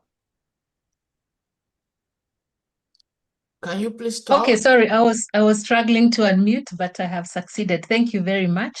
I would like to introduce myself.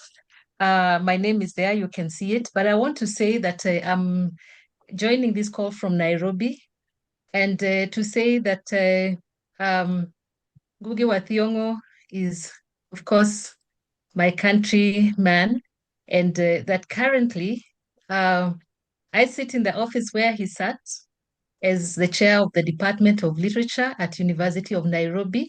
Wow. So that's the office that I hold right now.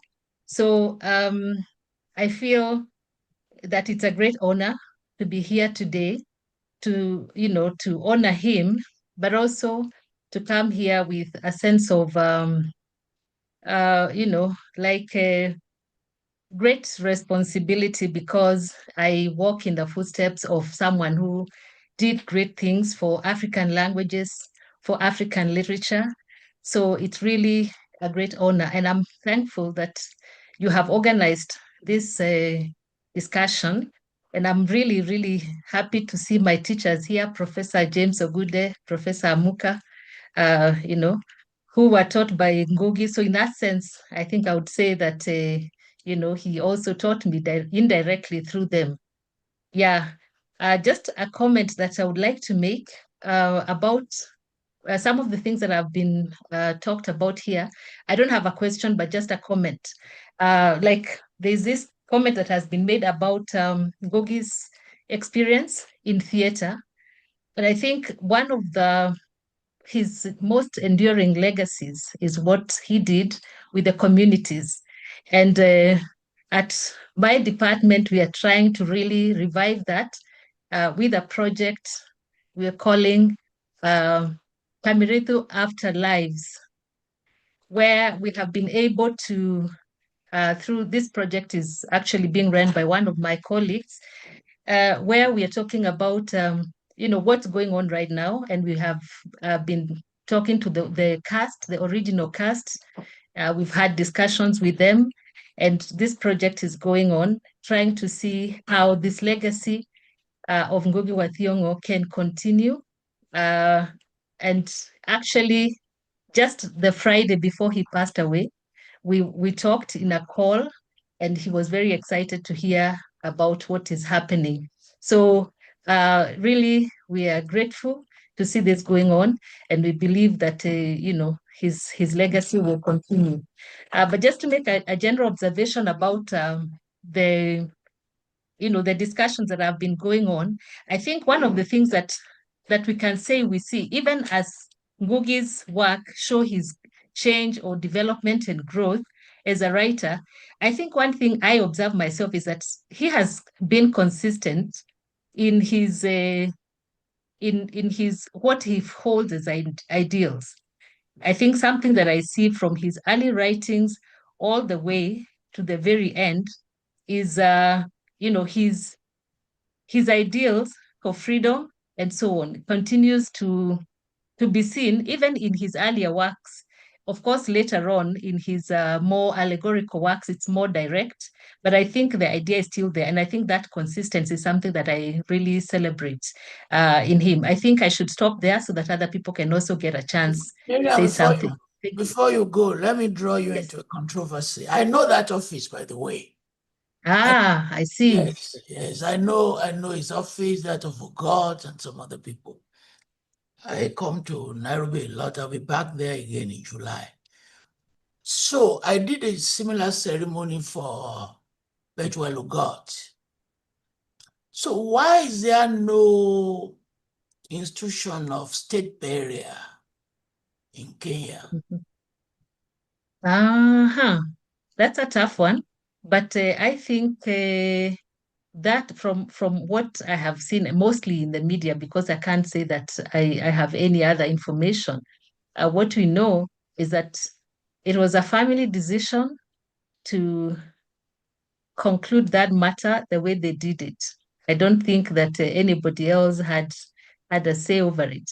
Whatever else we might do, we will do later to honor Ngũgĩ. For example, I should say this before I lose this chance, that on the 20th of this month, we are holding a great celebration at the university, jointly hosted by the Department of Literature and East African Educational Publishers, the publishers of Ngũgĩ wa Thiong'o. And it will be hybrid. So we'll do it physically in Taifa Hall at University of Nairobi, but also we will share the link and it will be on YouTube. So all of you are very, very welcome. Please send the link to me. I'm very grateful for your participation. Yes, thank you. I'm very happy. And we talk Thank more. you. Okay. Some people they've changed their mind. Maybe they run out of time. I saw Wale Okidino earlier, but maybe he's left. Wanted to ask a question. Can I call Ademola Assis? Oh, Wale Okidino, you are here. Please go ahead. I'm here, sir. Go ahead, sir. All right, thank you. Well, it's been a wonderful evening, and I'm happy that I'm part of the organizing committee that fish out some of these eggheads. I didn't know that we will have such a wonderful event. My only intervention will be to ask a question, because one of the questions have been answered by Professor Salawu. Because in one of my conversations with Ngũgĩ wa Thiong'o before his demise, he called the 1962 Makerere University Conference a literary disaster. So I was wondering why it was a disaster until Professor Salawu gave an insight into all that happened there. The other question I want to ask the panel is Ngũgĩ's insistence that my association, Pan-African Writers Association, should stop organizing what he called Euro-African conferences. He wants us to start organizing real African conferences.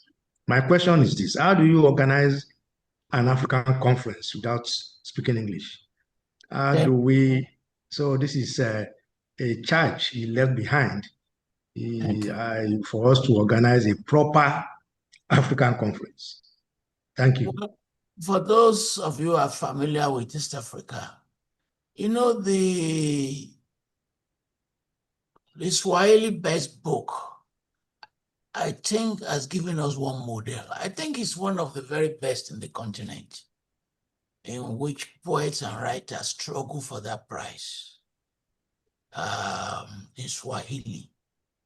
And it's something we can study and begin to see how we can extend it.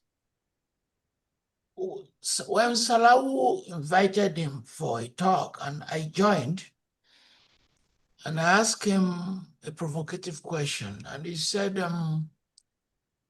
he knows me, by the way. He wrote the blog for one of my memoirs. He said, why don't you yourself begin to write stories in Yoruba?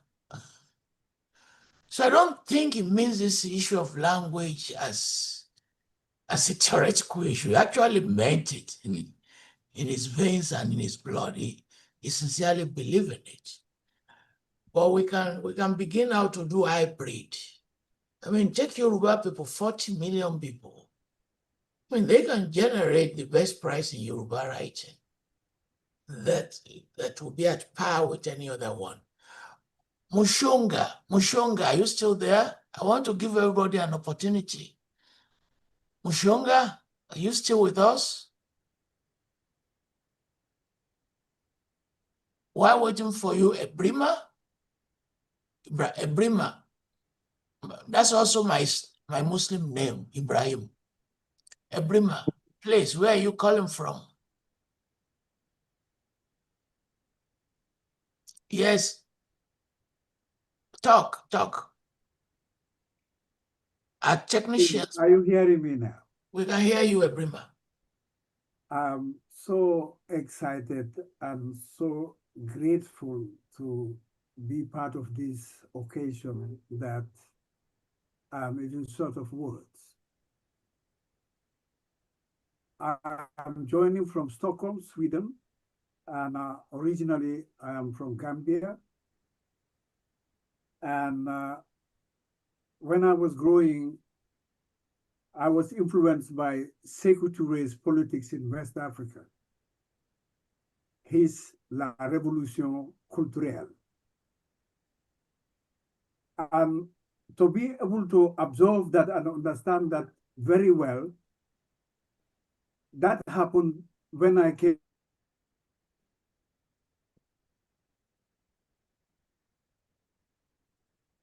Well, his system is down.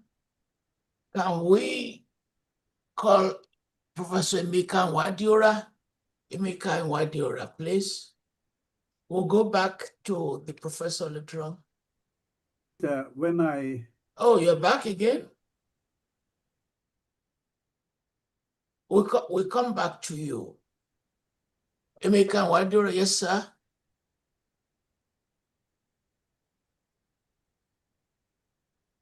Good. Oops. We can hear you. You can hear me? Yes.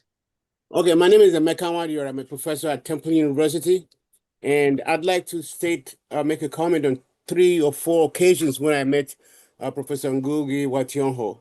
The first time was at the University of Massachusetts in Amherst, and we had a conversation about 5-10 minutes, and that was it.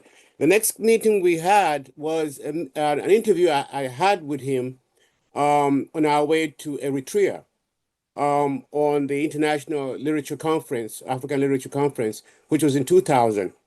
The other third sacred moment that I made in Ngũgĩ was in Philadelphia here. He had visited a couple of times, and I was blessed and honored to give him a ride to his hotel room. We had a conversation, a little bit of a conversation, and we've had some correspondences here and there. So it was a blessing that I met this person, this giant of a literature person, on many occasions.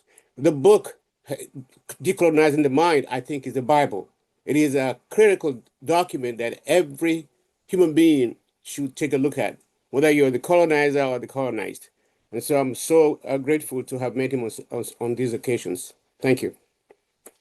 Thank you very much. Ademola Assis.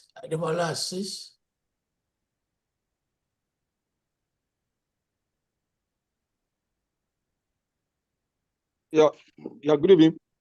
Good evening. Let me also see this medium to appreciate the organizer of this discourse as a welcome development. My comment is just to maybe charge us as scholars that in the past, some of us read they used to call African Writer Series, which has disappeared now. As good as proposal for writing in the local languages is a welcome ideological start point. I'm just looking at the challenge of the readership, because if you don't understand the language, how do you read it? So we have to look at how to solve that problem, because reading your local language is very, very interesting. I'm a Yoruba person, and I understand Yoruba proverbs and so on and so forth. But how many of our students can read Yoruba language if we publish in Yoruba? So that's the challenge that I think we need to also look at. And secondly, I want to also, I don't know how we can also bring back the theaters to our different universities, maybe the theater department, as we used to have in the past. That era is going down. So we need to, so that at least the works of the likes of Ngũgĩ, Thiong'o, and some other great writers can be performed in the theaters. Thank you very much. Thank you. Mushonga. Mushonga?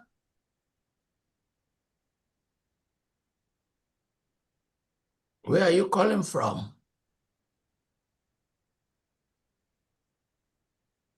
It's not from our end.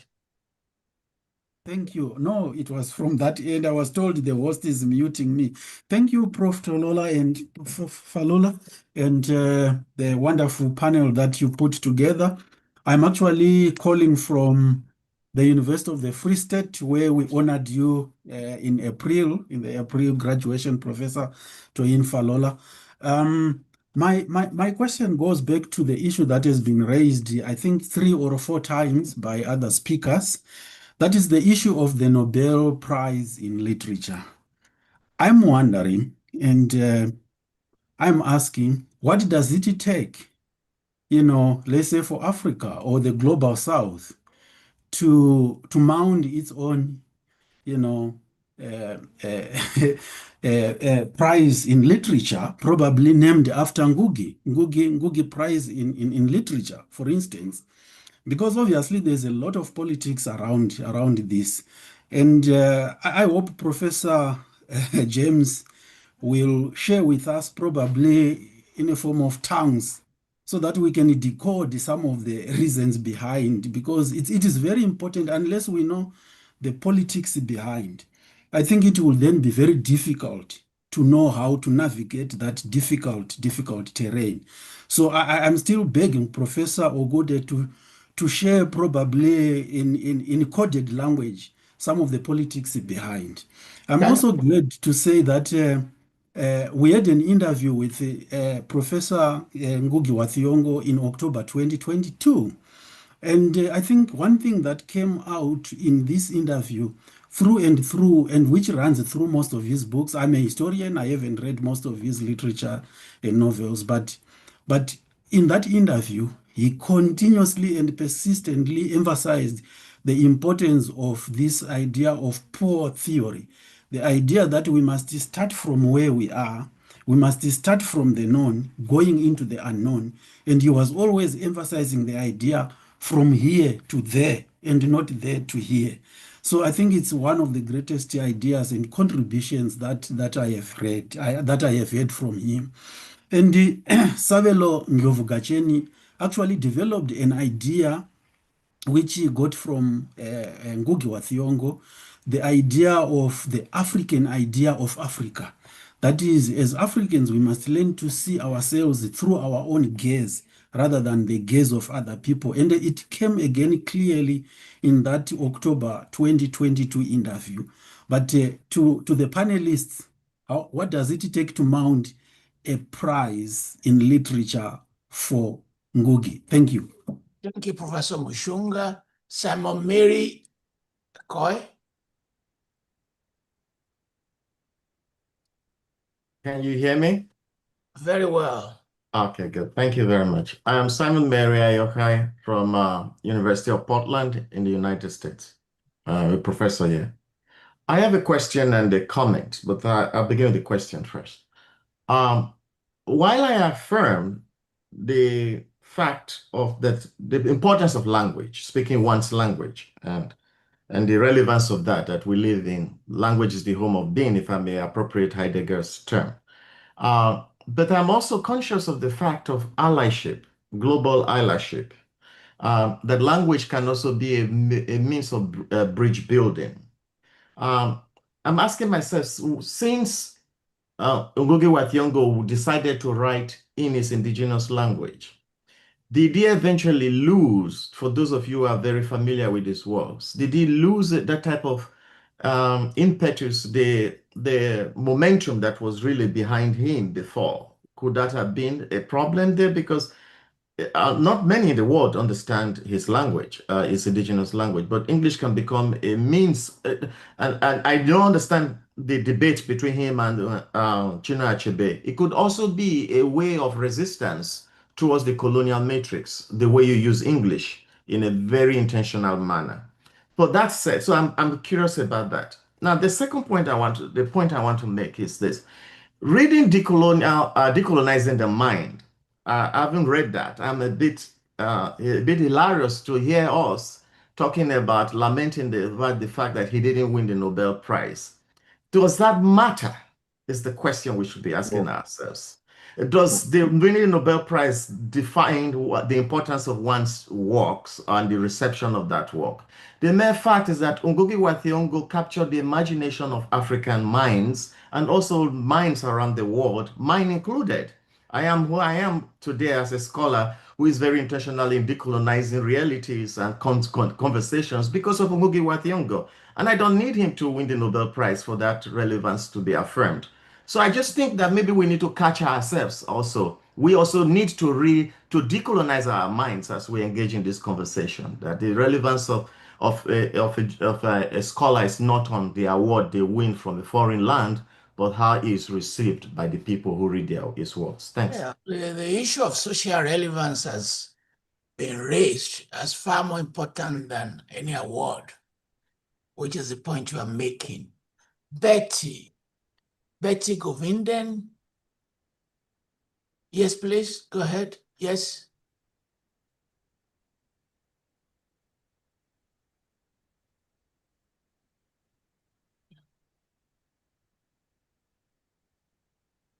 Can you unmute Betty, please? Hello. Yes, hello. Hello. It's Yes. good to be among you. I feel I'm among family, Professor James there, and the others from South Africa. But I also listen to you on YouTube, Professor Ato Quayson. You're a household name in my milieu here. Anyway, I wanted to say that I went to the university, we called it the Bush College in South Africa in the 60s. And my real emancipation began with Chinua Achebe in Ngũgĩ. I also went to the University of Nairobi once. But I wanted to say that over the decades, this has marked my own, in many ways, my long walk to freedom. And I just want to thank the panel for this commemoration of one of our real stalwarts in African literature. I've attended the African Literature Association meetings, and it was a great joy when all of you came to the university here at WITS when we had our first ALA on South African soil. But I just want to say that the challenges that Ngũgĩ and others have been issuing remain and are more potent than ever. I'll stop there. Thank you, Ma. Alfred Mbai.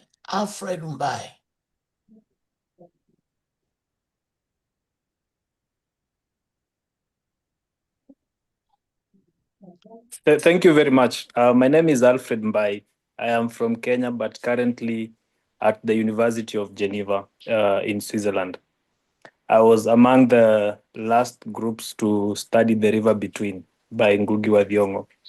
And in The River Between, we meet Waiyaki, who is asked to go into the white man's land to learn and study his ways. And in turn, he's asked to come back and change his community and be helpful to his community, because it is by learning the white man's ways that you get to defeat him and assist the community.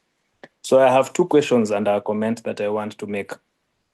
One is that in language, we strive so much to go and to learn We learn English, we learn French, we learn Spanish, we learn Italian, and many other external languages. But how much effort do we make to learn our own internal languages in Africa? For example, I am from Kenya. How many languages within Africa do I put effort to learn that are not Kenyan? How many languages do we as Africans put effort to have in our syllabus and in our curriculum? So that besides learning English and besides French and these other languages, we are also learning something that is African. The other comment that I want to make is, I saw in the dailies someone say that literature and writers are now protesting, like Ngũgĩ protested against colonialism and against neo-colonialism while he was alive. And he did so also in his death by choosing to be cremated in his will where he died. That the daily describes it as literature and other activists choosing to protest even when they die. So I'm wondering, is this a new form of art and a new form of literature that perhaps we need to look at and see, is this something that is now going to start growing more? Because most people, it looks like most people are choosing that route. If you look at also what happens in the case of Wangari Maathai. So those are the two issues that I wanted to put across. Thank you. Thank you. Alassane Abdoulaye. Alassane Abdoulaye.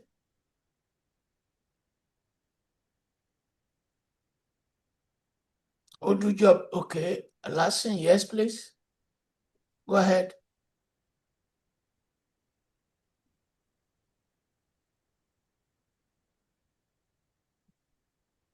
Okay, I think it's fine. Can you hear me? Very well. Okay, good. Greetings from Senegal. Thank you, Professor Toyin Falola. Dr. Alassane Abdoulaye. I'm from Senegal. I'm an assistant professor of comparative literature and chair of the Department of English. Sorry for the background noise. I appreciate all the panelists here for their talks. And I really would like to profit from this occasion to pay tribute to Professor Ngũgĩ wa Thiong'o, whom I did not have the chance to meet, but I have the chance to read him. I read A Grain of Wheat, I read his essays, and I found, great interest in his commitment as a literary icon. And just my question, I don't want to be long with the floor, is related to the last question I heard about his being cremated in the US and not giving Africans the chance to have a burial of Ngũgĩ as a kind of legend, having him buried in Africa. That's his own choice. But if you connect it to his writing and ideology, don't you think that this act of having him still in the US, that would not still, keep the idea of Ngũgĩ in exile? It's still Ngũgĩ in exile spiritually, because Ngũgĩ did not come back to Africa. We know how exile is very recurrent in his writing and what made him exile from Kenya. If in his last days, when Africa wanted its great son to come back to the land, we did not have that chance. That's the question I ask all the panelists.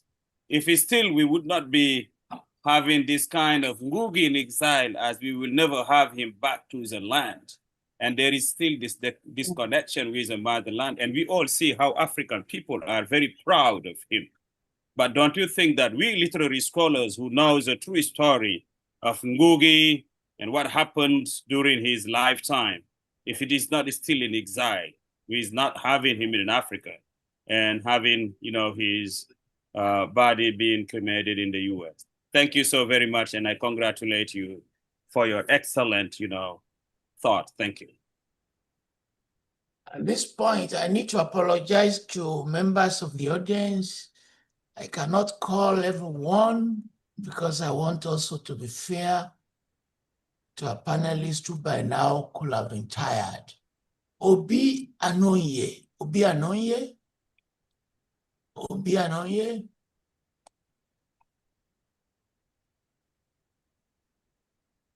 Go ahead, please. Go ahead. Okay, I thank you, and I thank the panelists. Somehow I look like an odd man out in this setting. I am neither a literary person or a doctor of some sort. I am a lawyer and a chartered accountant. I have some marginal interest in literary work, but I've not taken it sufficiently serious. Obi Angonye is my name. So I want to thank the organizers of this event who have put this thing in place in order to celebrate our departed brother who has done so much work in the literary world. Like somebody did suggest, maybe if we append that he didn't get the Nobel Prize, we can also find a way of instituting a comparable prize for people like him, whom we judge correctly to deserve of something that is close to Nobel Prize. This event this night has also motivated me to go, because I'm a collector. I have many African writers series. In fact, I have with me now Weep Not Child. What I have many of them. I will start to go. I'll start reading them now. I've not been reading them. I face my core area of finance, accounting, and law. So I thank you so much for putting this together to celebrate Thank you, sir, for joining us. I thought you were also a bookseller. From your background. Udeme, are you still there, Udeme? Let's take 3 more, and then, because Udeme, Odu, please go ahead, ma. Go ahead.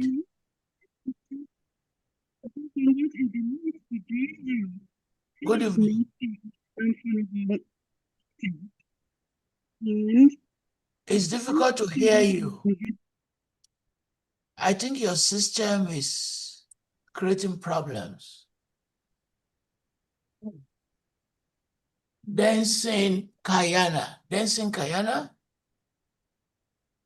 We take 3 more. Please go ahead, sir.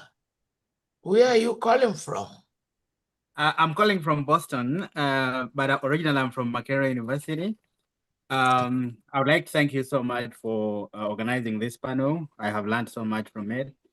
And I would like to just share with the audience my encounter with Professor Ngũgĩ, almost very similar to Professor Okey Ndibe.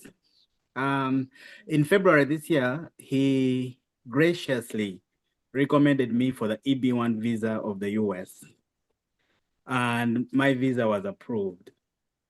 And EB1 visa is a visa in the category of extraordinary abilities.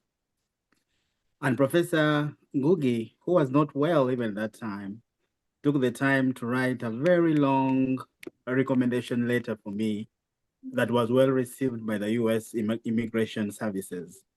And I'm telling the audience this to show how gracious a man he was, always willing to help when he was called upon. In 2021, I had the pleasure of meeting him 3 times when I was a visiting research professor, Fulbright professor at Michigan State University. I flew to California. He was still living in California at that time, 3 times to meet him.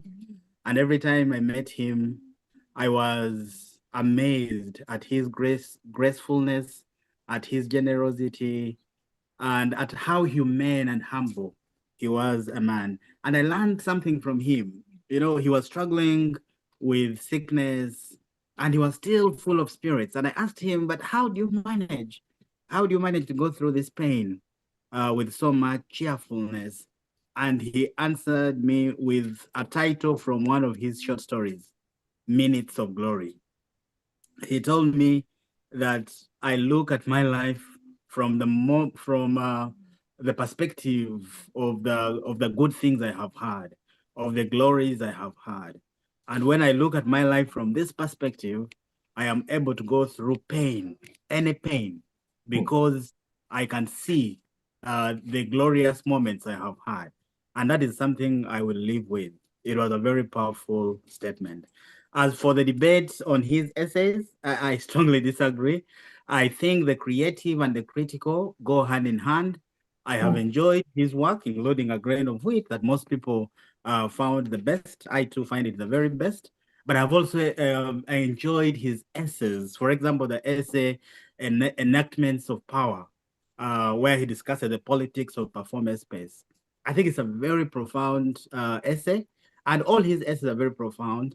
I see the two working hand in hand, the creative and the critical working hand in hand. In fact, a colleague of mine, Professor Susan Chigli of Makerere University, has a very beautiful essay where he reads Professor Ngũgĩ's creative works through the lens of his critical works. And it's a very beautiful essay that he produces. I think one way of looking at Ngũgĩ's work really is to see these two media as working hand in hand, as pulling together, not pulling apart. The creative and the critical can be read together. And I think when you read them together, you get a full picture of the man we are celebrating today. Thank you so much. Thank you very much. Andrew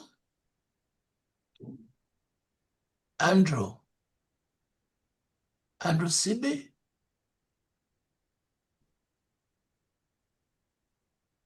Where are you calling from, please?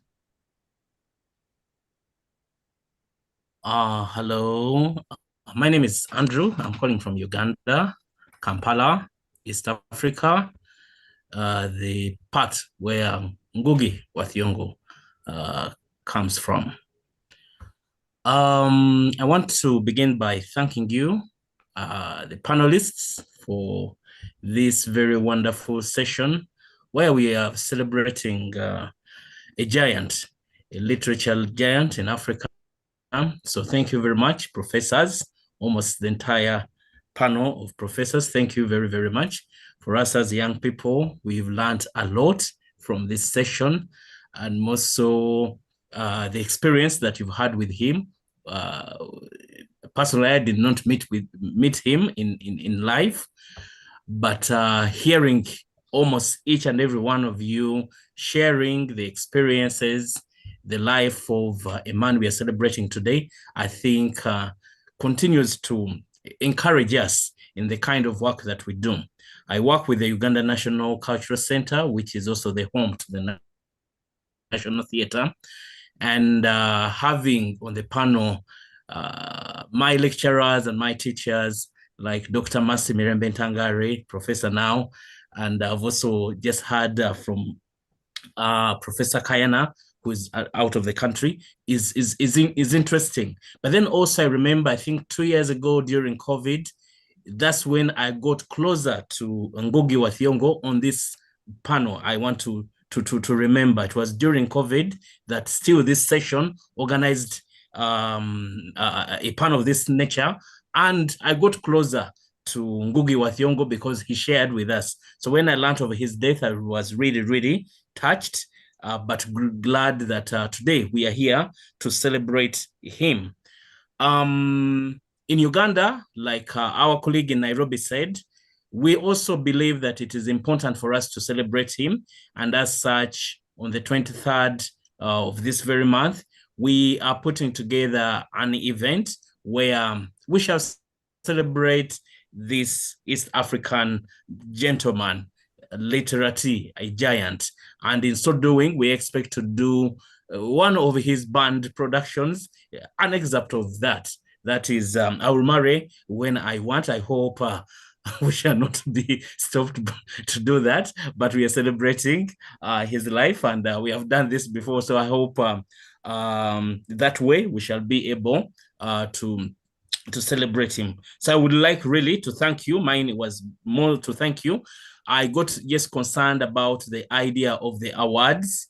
And I think I agree with the gentleman who said that given his narrative and his way of life, I think it would be a little bit not very easy for him to receive such an award. But our recognition of him and making his works live, I think for me is the best thing that we can do, because in Ngũgĩ wa Thiong'o, we see African literature promoted.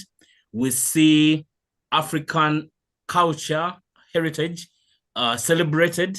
In him, we see us, even through this kind of panel, honoring intellectual freedom. So as young people, I think through this conversation, we are energized and given more hope that through you, even all of each and every one of you as professors, that you are lighting the candle and that we celebrate him in that big way. Thank you very much. And especially to the panelists who have been waiting and been patient with us for all this time. Thank you very much for organizing this. Oh, look out there, Otujobi. Look out there. You've been waiting for a long time. Yes, sir.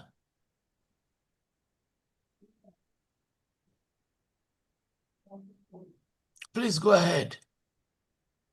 Yeah, I would like to say thank you very much to you, Professor Toyin Falola, for this rare opportunity. Anytime I'm able to be part of your discussion, I mean, I always leave a transformed person. What I really want to share this evening is an experience I had because well, firstly, I am a Nigerian living in Republic of Benin. I am a teacher teaching cultural studies and economics with Nigeria International School in Cotonou here.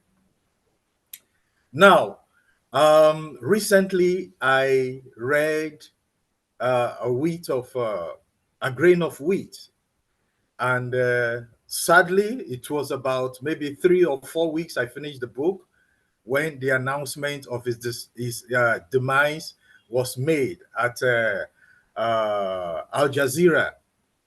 And happily again, you know, I saw the invitation for this discussion.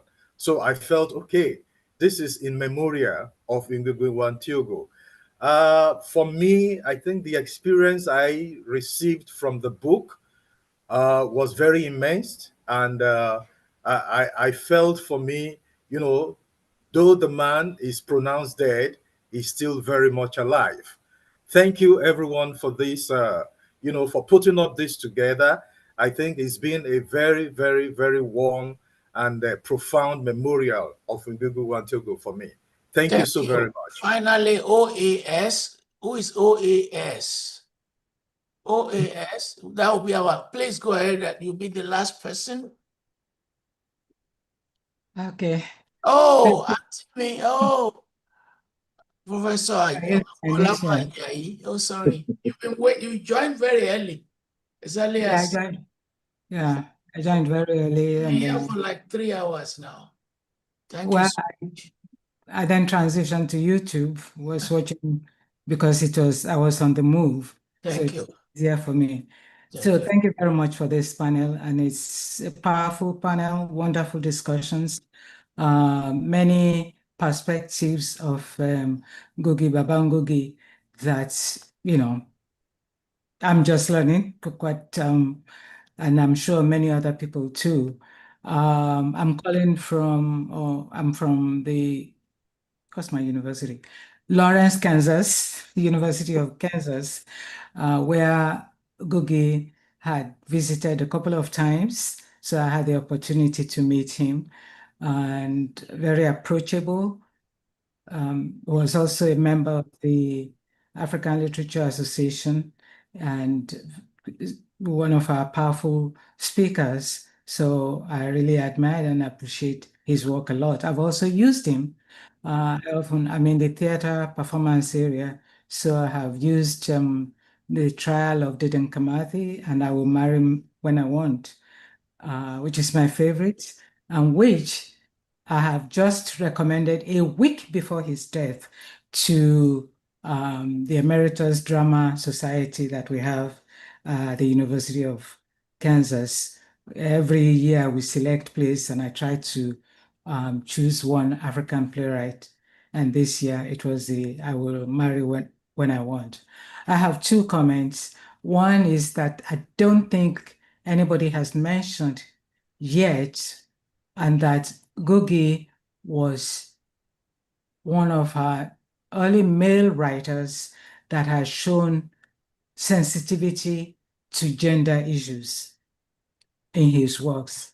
And so he's always been a supporter of women scholars, students, women issues in general.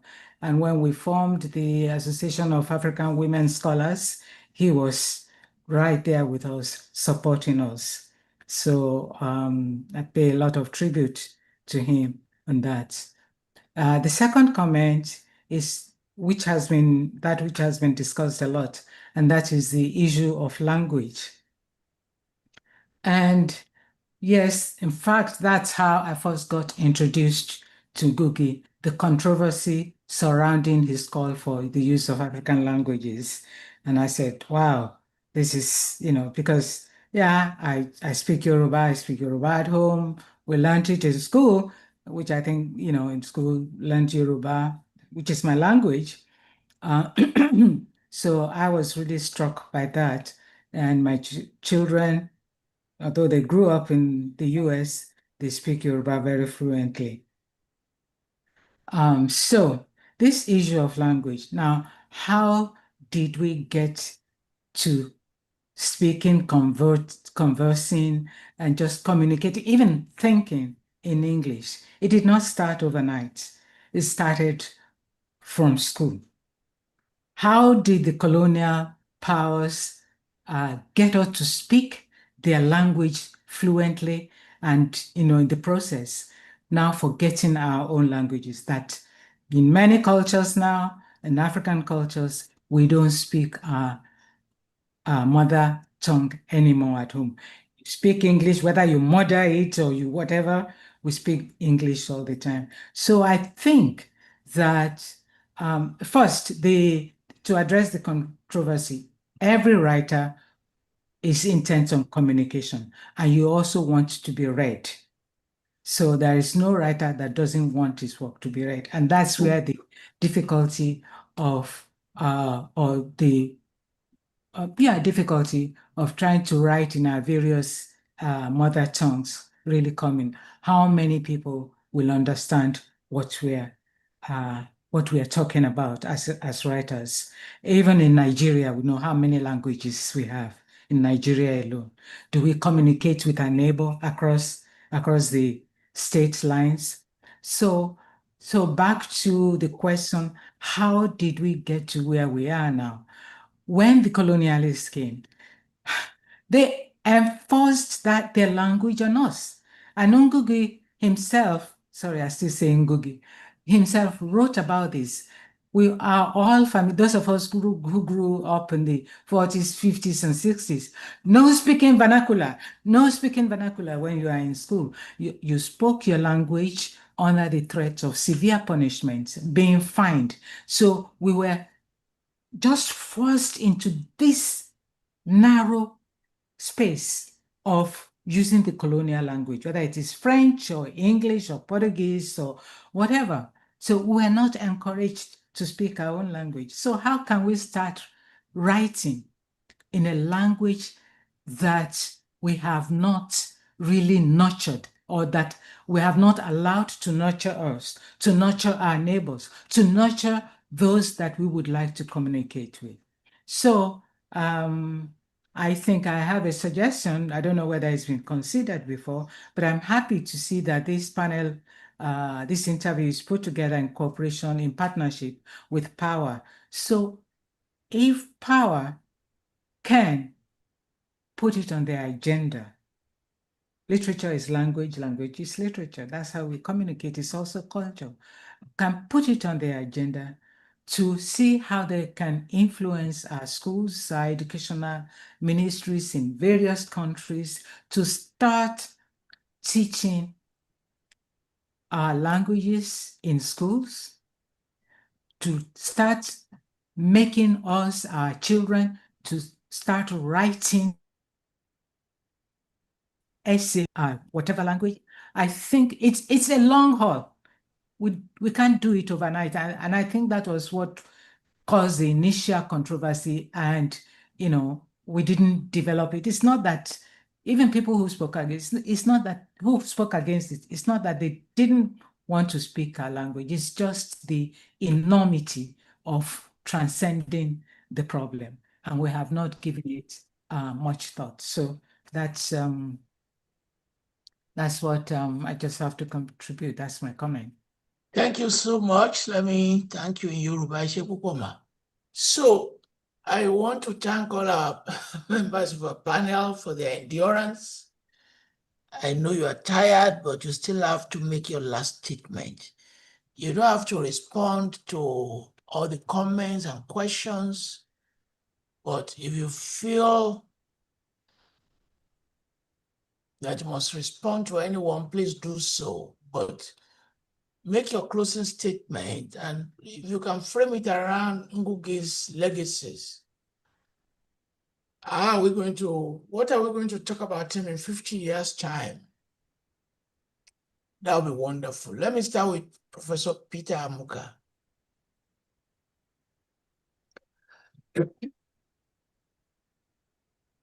Just want to summarize by saying that Ngũgĩ made me do oral literature in my MA project because he rejected my MA project proposal on Tolstoy.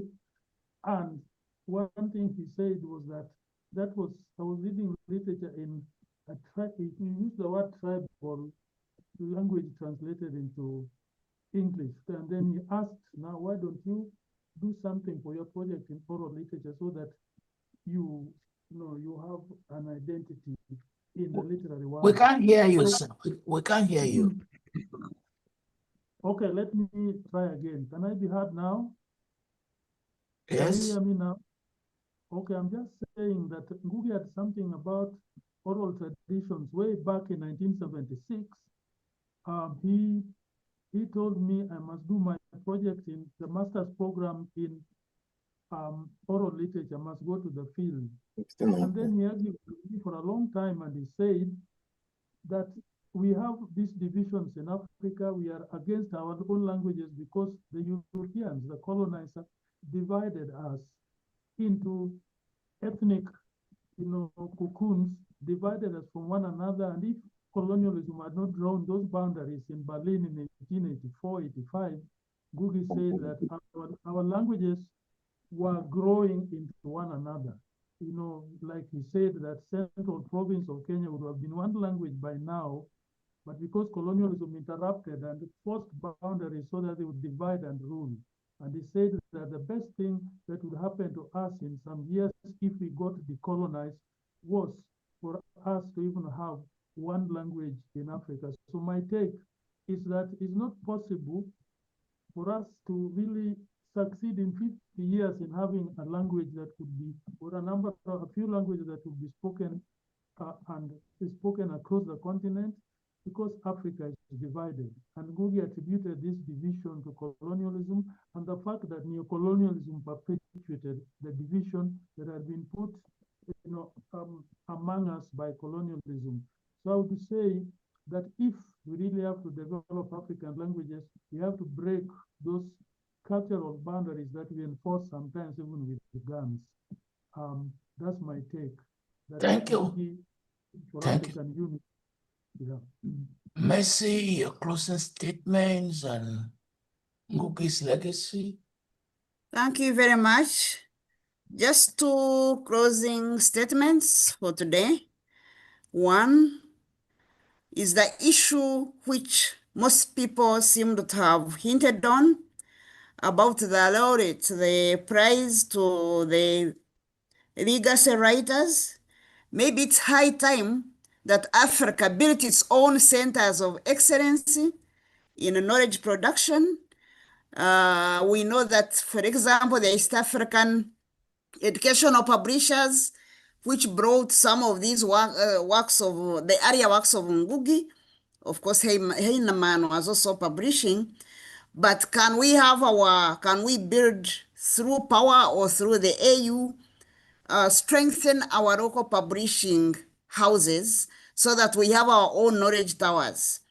The second issue I part with is to challenge all of us, especially we who are privileged even to attend such meetings or events, to define our communities clearly. In the case of Ngũgĩ, even when he's in exile, I want to believe that he still believed he had a community. The peasants is vague, but certainly he had a community in Kenya, which he had crossed his heart. So what could be our communities? How do we want to reach them? Ngũgĩ decided to go for the indigenous language, but with what message do we want to reach these communities? Of course, there is the strong message of the language for Ngũgĩ and decolonization. So each one of us, I want to challenge ourselves to use our privileged positions to make influence that will be lasting. Thank you. It was a pleasure to meet all of you. Thank you. Thank you very much. Professor Salawu, it's your turn. Okay, thanks so much, Prof. For me, it's also about the language, as you will expect. I would think that every African writer should endeavor to at least do one creative writing in the African language. Because that is one important way we can grow our languages on this continent. And of course, the literature in those languages. I know that it might be difficult for writers of the Gen Z, the noodles generation, to write in African languages. But for as many as can do it, yeah, because even Chinua Achebe, who argued against it, it's not that he could not write in Igbo. He was able to write Igbo language. He gave the fourth or then Igbo lecture, only in Igbo language, the Onitsha dialect of that language. So he could write in Igbo language, and I don't know why, was not able to do any of his creative writings in Igbo language before he died. And the fact that, just like Ngũgĩ, you do your creative writings in your language, it can get translated into English for wider audience. So, and I think that's something that our writers, should consider. Even I myself, luckily now, we have a journal which we just started. We have just published the first issue of the journal called the International Journal of Indigenous Language, Media and Discourse. And part of our policy, of our editorial policy, is that we want to be publishing articles in languages other than English, in indigenous languages. So that's also a task that I have to give myself, that for the first time, I will have to write a scholarly essay, scholarly paper, in my language. Yeah, and I also want to join the clarion call, for an Africa-focused literary prize, to honor our writers who are not able to get the Nobel, people like Chinua Achebe and Ngũgĩ whom we are celebrating today.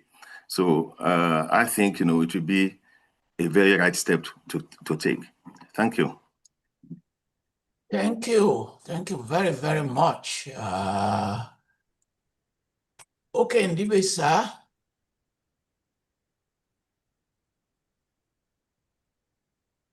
Can you hear me now? Very well. Lovely. So there's so much. I sort of feel that I wasn't able to join in and speaking about my favorite of Ngũgĩ's books. And I think that in the area of fiction, I am a huge fan of a grain of wheat. And I'd like to share a story of what happened. I just taught that book in April, late April, at a graduate seminar at the University of Massachusetts. And during the class, my students had a wonderful response to that novel, and they had a bunch of questions. And I decided to give them a treat. So I called Ngũgĩ on the phone and put him on speaker. And I told them we were discussing A Grain of Wheat. And for the next 20 minutes, Ngũgĩ joined the conversation. And this was an extraordinary treat for my students. And this speaks to the kind of generosity, the kind of graciousness. I said that Ngũgĩ was a man who was greedy for friendship. Ngũgĩ could not meet a friend that he did not want to have. He was that special kind of person. But there's also another anecdote that I'd like to share about Ngũgĩ. Because he was a prophet. Ngũgĩ is, I like to speak about him in the present tense. Ngũgĩ, in his writing and in his personality, always projected the farsightedness of a prophet. And so when we look at decolonizing the mind, and we sort of are saddled with all the difficulties, and there are difficulties when you think about challenging writers to express themselves in their indigenous languages. Ngũgĩ looked beyond the problems, and Ngũgĩ, every problem that I pointed out to him in those 4 or 5 days that we spent at Intercontinental Hotel in Nairobi, Ngũgĩ had an answer. When I told him that I was more proficient in English than in Igbo, which is my indigenous language, Ngũgĩ said, how did I become proficient in English? He said, because I studied English. He said, invest the time to study your own language. When I spoke about difficulties in establishing structures of publishing and so on in Igbo, he said, well, let us set up those structures. Let us encourage an expansion of readership in our indigenous languages. So we tend to, I think my brother, Wole Okediro, posed the question, if African writers met and the indigenous languages became the language of mediation, how would they be able to speak to one another? And the truth is, at international conferences, there are people who speak French but not English. There are people who speak Spanish but not no other language. And through the process of translation, you get to understand what is going on. So Ngũgĩ actually saw the great dynamic possibility in greater deployment of indigenous languages, that potentially an African writer who writes a novel in, say, in his local language could have the novel be translated into hundreds of other languages within Africa. And Ngũgĩ exemplified this. He wrote a short story which was translated into, I think, in the end, more than 100 languages. And I once presented him at the Ake Festival. I moderated a conversation with him, and he requested that I find people from Nigeria who spoke different languages, the participants who came to the conference, and also international participants, and he asked them to translate his short story into their different languages. So what Ngũgĩ did was that he began the short story in Gikuyu, and then suddenly somebody will stand up in the audience and give a rendering of it in Igbo. Another person stood up and gave a rendering of it in Ewe. Another person stood up and gave a reading in a bunch of different languages. So that really made Ngũgĩ's day. If you permit me, I'll tell one more story. So during COVID, when the whole world was locked down, Ngũgĩ, to show his investment in the future, began what they call grand performance, like grandfather performance. So all his grandchildren, every Sunday, Ngũgĩ got them together with some of their friends and of course their parents. And what he did was that he will have the children do some kind of creative presentation. Some will play the guitar, some will play the piano, whatever instrument you played, some will sing. Then Ngũgĩ exemplified the ways in which storytelling in Africa was a cooperative event. So he'll ask one child to start a short story. So the child could say, once upon a time, there was a poor dog. Ngũgĩ says to another child, continue the story. So we will continue, both the children and adults, to speak about these stories until one of the participants in this soiree will say the end. Then Ngũgĩ, as the grandfather, will come in and tell what they call the grand story. So I got into this because after several weeks of being the sole presenter of the grand performance, Ngũgĩ decided to begin to call in his friends. So he called me to be the visiting storyteller. And then on one occasion, they called Sonia Sanchez, a great African-American poet. On another occasion, they called Angela Davis. So he brought in his friends from the intellectual and literary world to come and meet these young people, because Ngũgĩ believed in the promise of the future. Thank you. Thank you very much. Our elder, James Ogude, the last words belong to you. Thank you, Prof. I think it's been wonderful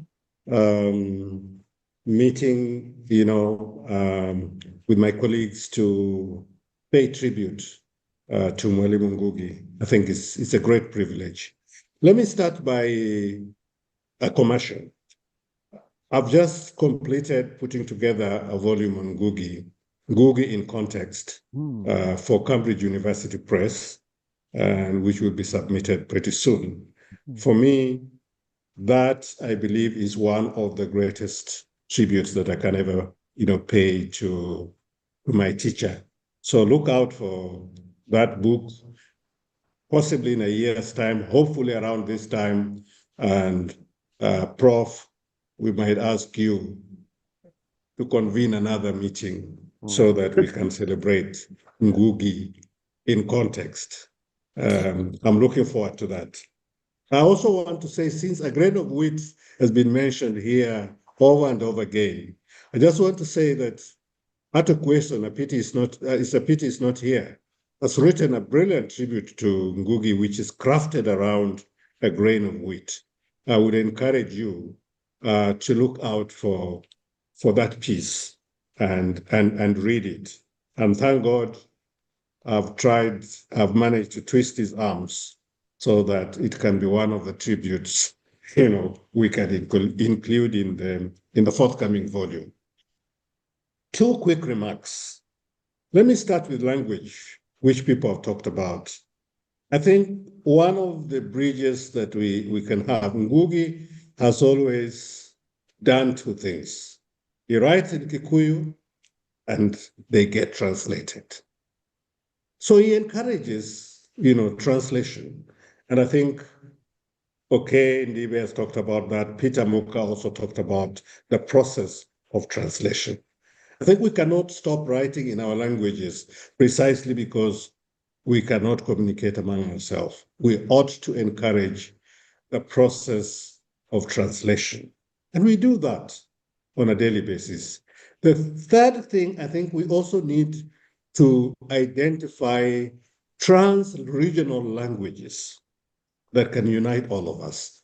If you take Swahili, Swahili is spoken Central and East Africa. If you take Hausa, there are so many people that talk Hausa, and we could go on in Southern Africa. Zulu is widely spoken. One of the things in South Africa that we celebrate is the ability to code switch, moving from one language to the other with ease, from Zulu to Xhosa, Sotho to Tswana, and it is amazing. I brought up my kids in Southern Africa, and they speak at least a minimum of 2 South African languages. And Ngũgĩ once told me, when I shared this with him, he said, "That is good, James. At least they're speaking one African language." So that's about languages. We can do it. And we need to have a long view of these things. They're not going to happen overnight, but we must work at it. The second thing that I want to make comments on is this thing about Nobel Prize. I agree with someone who said that, we don't have to agonize too much over this. I'm aware, I'm a literary scholar, I'm aware that processes of legitimation come through some of these prizes. I'm aware of that, to push you, your name up there. And I think it's important for our people also to come up with prizes that are going to affirm our storytellers. We don't do it. We have a prize that is meant for political leaders. Our philanthropists giving money to political leaders, that they have been democratic, but we cannot give prizes to our storytellers. So I think we need to start creating some of these prizes. I will not reveal to you, as some people demanded. Please don't. Yes. Don't get so and the final thing that I really wanted to say, and this, I'm saying this because I've seen it moving around, and the fact that Ngũgĩ decided to cremate. I think we need to have a final word on this. First of all, there's a false allegation that cremation is Western. It is not. We all know the roots of cremation, is very Oriental, is very Asian, So it did not start with the West. The second thing is that the decision to decide on how you want to rest and you want to be buried should be a democratic one that is left to you as an individual. And I think I want us to respect Ngũgĩ's choice to be cremated. One weakness we have on this continent is that we make so much noise only when people are dead, have gone. And when they're still alive, we don't give them the due respect that they deserve. And sometimes some of our politicians take advantage of moments like that. We need to run away from that.